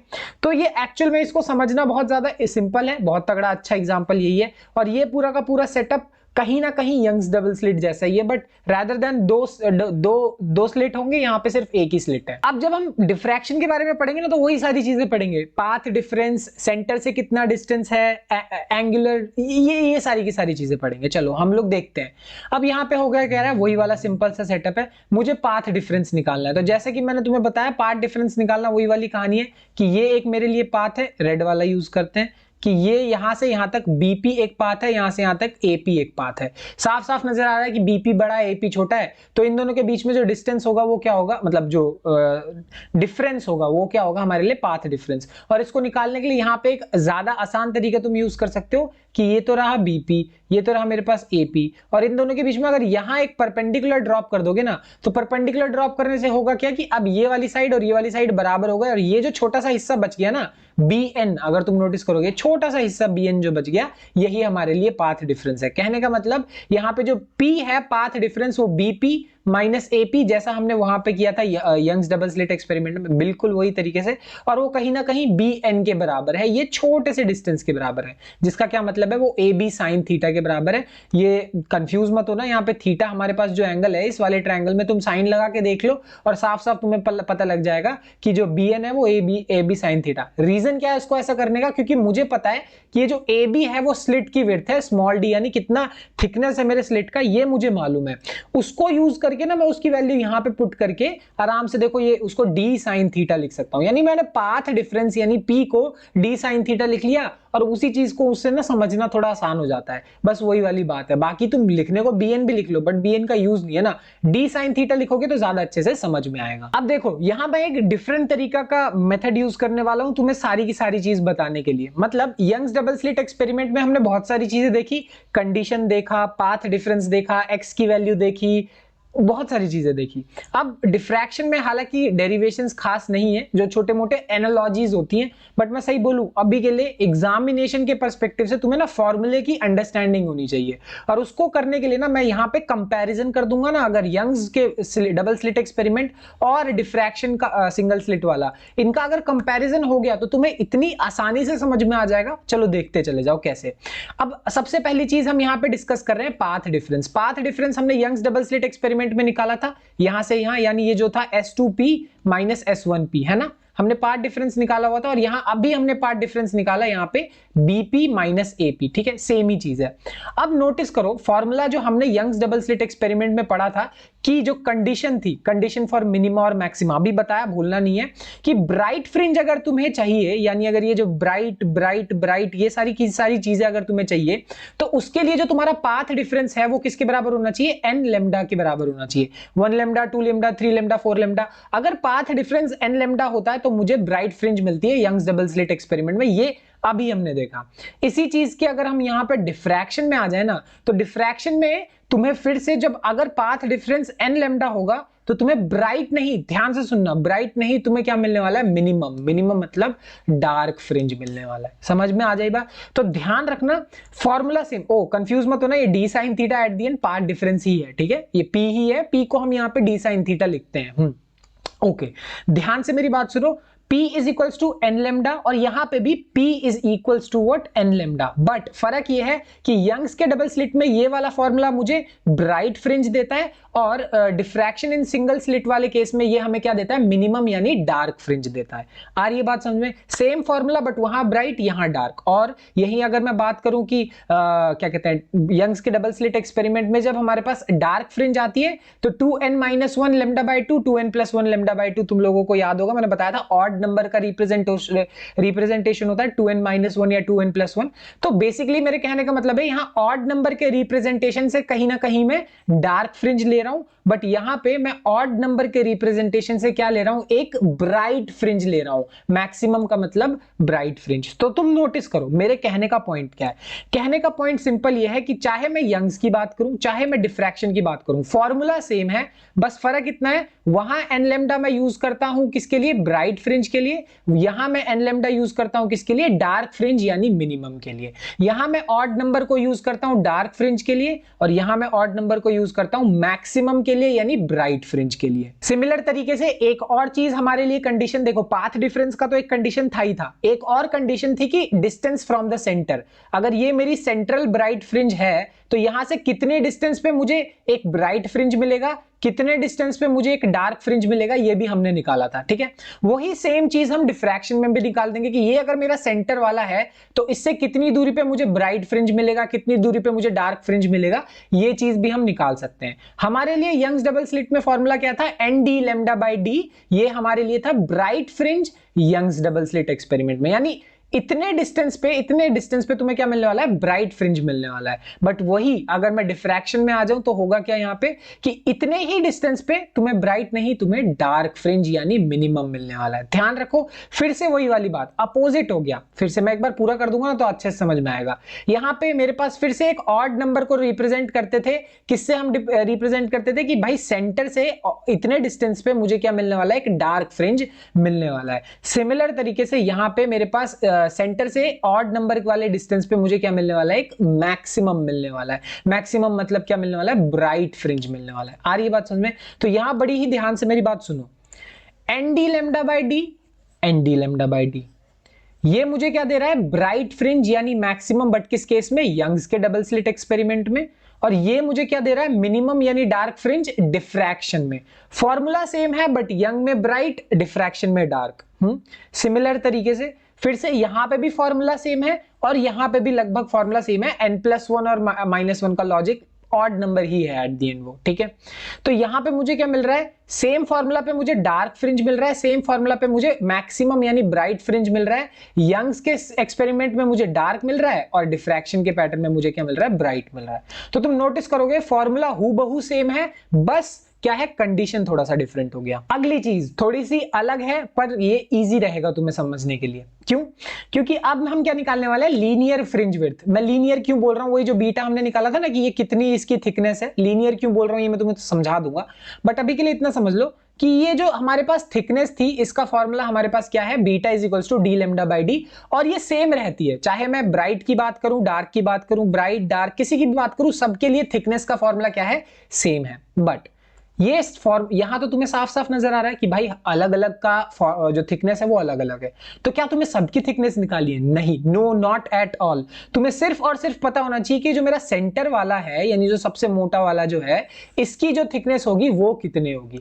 सिर्फ तुम्हें यह पता होना चाहिए, तुम्हारा काम बन जाएगा। और इसकी वैल्यू कितनी होती है, इसकी वैल्यू होती है 2 बीटा टाइम्स। व्हाट मतलब, बीटा है fringe width Young's double slit experiment में, और उसी को अगर तुम 2 से मल्टीप्लाई कर दोगे तो तुम्हें क्या मिल जाएगा, बीटा नॉट, यानी ये है विड्थ ऑफ सेंट्रल मैक्सिमम। कहने का क्या मतलब है कि ये जो थिकनेस है ना मेरी, ये जो थिकनेस है ये डबल होती है यहां पे, किसी को भी तुम उठा लो, चाहे इसे उठा लो, चाहे इसे उठा लो, चाहे इसे उठा लो, यानी ये जो सेंट्रल ब्राइट फ्रिंज की थिकनेस है ये 2 टाइम्स है यहां पे किसी भी फ्रिंज की थिकनेस के बराबर। समझ में आ गई बात? तो तुम्हें ये फॉर्मूला याद है तो बस उसको 2 से मल्टीप्लाई कर दो, तुम्हें क्या मिल जाएगा कि डिफ्रैक्शन के सेंट्रल वाले का जो थिकनेस है वो कितना है। बस अब आते हैं एक इंटरेस्टिंग चीज में, जो कि यंग्स डबल स्लिट में मैंने डिस्कस नहीं करी, बट वो डिस्कस ना करने का भी अपने आप में एक बहुत सिंपल रीजन है। देखो यहां पे अगर तुम कंपेयर करके समझोगे ना, बड़ा बड़ा आसान हो जाता है। चलो देखो मेरा ये रहा पॉइंट, यहां से चलो मैं बात करता हूं इस वाले ब्राइट फ्रिंज की। तो ये रहा मेरे पास एक ब्राइट फ्रिंज, ओके, इसको और ढंग से लाइन खींच लेते हैं कि ये यहां से लेकर यहां तक मेरे पास ऐसे। अब सेंटर से मेरे पास यहां पे इस तरीके का एंगल बन रहा है कि नहीं बन रहा?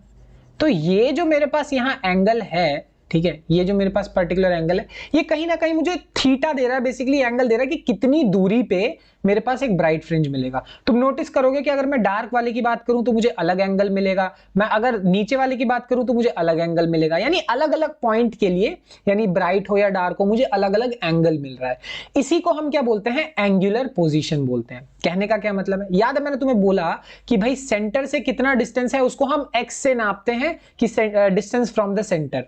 बट मेरे पास एक और चीज ये भी हो सकती है कि एंगुलर पोजीशन, यानी यहां से लेकर यहां तक ये वाला जो ब्राइट फ्रिंज है ये मेरा कितना एंगल बना रहा है, हाँ या ना? तुम नोटिस करोगे ये वाला मेरे पास कम एंगल बनाएगा, ऊपर वाला मेरे पास ज्यादा एंगल बनाएगा। तो बस ये भी एक चीज होती है, इसको हम बोलते हैं एंगुलर पोजीशन, जो कि तुम यंग्स के डबल स्लिट एक्सपेरिमेंट में भी निकाल सकते हो और डिफ्रैक्शन पैटर्न में भी निकाल सकते हो, दोनों में ये चीज कर सकते हो, ये आसान होता है। ध्यान रखो, अब इस चीज को समझेंगे कैसे, इसको किया कैसे जाए। यहां बड़ा सिंपल फॉर्मूला होता है कि यानी x को अगर तुम d से डिवाइड कर दोगे, और ये समझने में आसान भी होता है, देखो कैसे, क्योंकि मुझे पता है यहां से लेकर यहां तक का जो डिस्टेंस है वो x है, और यहां से लेकर यहां तक का, ये जो स्लिट से लेकर स्क्रीन तक का जो डिस्टेंस होता है वो d होता है। तो वही अगर तुम थीटा यानी साइन थीटा, जो कि थीटा के बराबर होगा क्योंकि एंगल बहुत छोटा है, वो हो जाएगा x बाई डी के बराबर, हाँ या ना? जो तो मेरे पास थीटा होता है वो किसके बराबर हो गया, x बाई डी के बराबर हो गया। x का मतलब है सेंटर से कितनी दूरी है, d का मतलब है कि यहां मेरे पास स्लिट और स्क्रीन के बीच में कितनी दूरी है। बस ये चीज लगा दो, तुम्हारा काम बन जाएगा। x का फॉर्मूला हमारे पास क्या होता है कि n d lambda by d, और उसी को मैं सॉरी स्मॉल डी, और इसी चीज को अगर मैं d से डिवाइड करूं, d से d कैंसिल होगा, ये फॉर्मूला बनेगा। तो यानी ये जो थीटा है ये मुझे क्या दे रहा है, ब्राइट फ्रिंज की वैल्यू दे रहा है जब भी मैं बात करूं ब्राइट फ्रिंज की। तो अगर मुझे ब्राइट फ्रिंज का एंगुलर पोजीशन निकालना है यंग्स डबल स्लिट एक्सपेरिमेंट में, तो सिंपल सी बात है, मुझे करना क्या पड़ेगा, बहुत ही ज्यादा सिंपल और बहुत ही ज्यादा इजी ये हो गया कि क्या करो, x को d से डिवाइड कर दो। x की वैल्यू पता ही है, d की वैल्यू पता ही है, डिवाइड करो, आंसर आ जाएगा। अब तुमने यहां पे डिफ्रैक्शन का देखना, तो तुमने बिल्कुल सही तुक्का भेड़ा।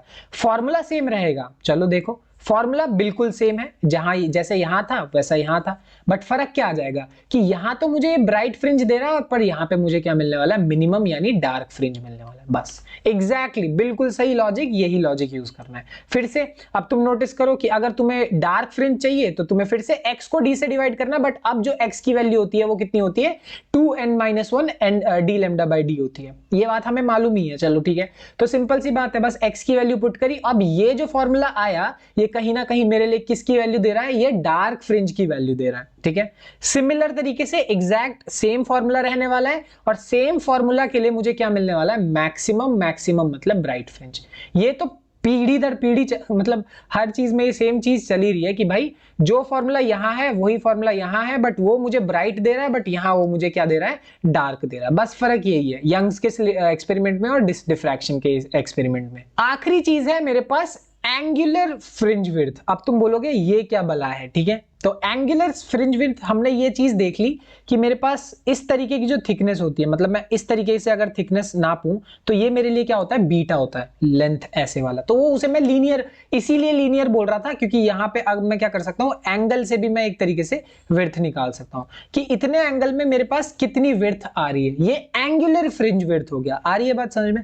तुम साफ साफ नोटिस कर सकते हो, अगर मैं चलो बीच वाले की बात करूं तो मैं एंगल निकालूंगा, तो ये जो एंगल मुझे आएगा ना, ये एंगल क्या देगा, एंगुलर फ्रिंज विड्थ देगा। बट सही बोलूं, तुम्हें एंगुलर फ्रिंज विड्थ का यंग्स डबल स्लिट में कोई काम ही नहीं है। क्यों नहीं है? क्योंकि यहां पे सारे फ्रिंजेस की जो विड्थ होती है वो क्या होती है, सेम होती है।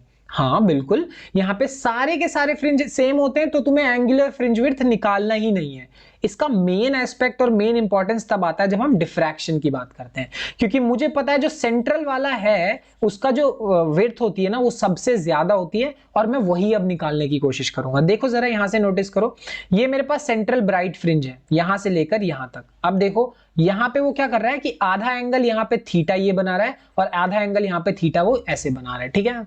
अब ये चीज हो गई। इसी चीज को हम देखते हैं कि ये मुझे क्या कहते हैं, मुझे अगर पूरे 2 थीटा की वैल्यू मिल जाए, पूरा 2 थीटा, तो पूरा 2 थीटा मुझे क्या दे देगा, पूरा का पूरा एंगुलर स्प्रेड दे देगा। यानी ये एंगल, ये जो एंगल है ये मेरे लिए एंगुलर स्प्रेड है, और ये जो लेंथ आ रही है ये मेरे लिए क्या आ गई, लीनियर विड्थ आ गई। बस यही चीज निकालनी है। तो मुझे क्या करना है, बस 2 थीटा की वैल्यू निकाल देनी है, और 2 थीटा किसके बराबर है, 2 लैम्डा बाय डी। अब ये मत सोचने लगना कि भाई ये कहां से आ गया, यहां हम वही वाला कंसेप्ट यूज करेंगे। अगर तुम्हें मालूम हो कि theta is equals to arc by radius, ये वाला पता है कंसेप्ट, अगर पता होना चाहिए, वैसे तो ये सिंपल सी चीज है कि theta is equals to arc by radius. Theta यानी टोटल एंगल मेरे पास कितना है, 2 थीटा। आर्क का मतलब ये जो सामने जो चीज होती है ना इसको आर्क बोलते हैं, बीटा नॉट, और रेडियस हमारे लिए एक तरीके से ये वाली लेंथ हो गई, यानी ये डी हो जाता है। ये कंसेप्ट है, पता होना चाहिए, वैसे तो ये सिंपल सी चीज है। अब यहीं से अगर तुम नोटिस करो कि 2 theta is equals to what, beta naught by d, और हमें पता है कि जो मेरे पास बीटा नॉट का फॉर्मूला है वो अभी हमने देखा वो किसके बराबर होता है, 2d lambda by d into capital d. ये कैपिटल डी हमारे पास इसका डिवीजन आया, कैपिटल डी से कैपिटल डी कैंसिल हो जाएगा, 2 theta is equals to 2 lambda by d. बस यही चीज आ गई। कहने का ओवरऑल मेरा मतलब क्या है कि हम लोग ज्यादा कुछ कर नहीं रहे, हम theta is equals to arc by radius वाला कंसेप्ट यूज कर रहे हैं, बस इससे ज्यादा कुछ भी नहीं। बस यही वाला कंसेप्ट यूज करना है और इसी से हमारे पास ये वाला फॉर्मूला आ जाता है, ठीक है। ओवरऑल यहां से पूरी की पूरी कहानी हो गई डिफ्रैक्शन की। अब मैं फटाफट तुम्हें बता देता हूं कि इसके क्वेश्चंस, डिफ्रैक्शन के क्वेश्चंस कैसे सॉल्व करने हैं। देखो इतना ध्यान रखना कि इसके क्वेश्चन सॉल्व करने में ना तुम्हें बहुत ज्यादा कुछ नया नहीं है। जैसे यंग्स के सॉल्व कर रहे थे वो सॉल्व करने आते हैं तो इसके भी सॉल्व करने आ ही जाएंगे, कोई बहुत बड़ी बात नहीं है।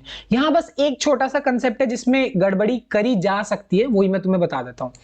कभी कभार तुम्हें लिखा रहेगा फ्रॉनहोफर डिफ्रैक्शन, ये वही चीज है जो मैंने समझाई तुम्हें, बस इसका सेटअप वाली बात हो गई।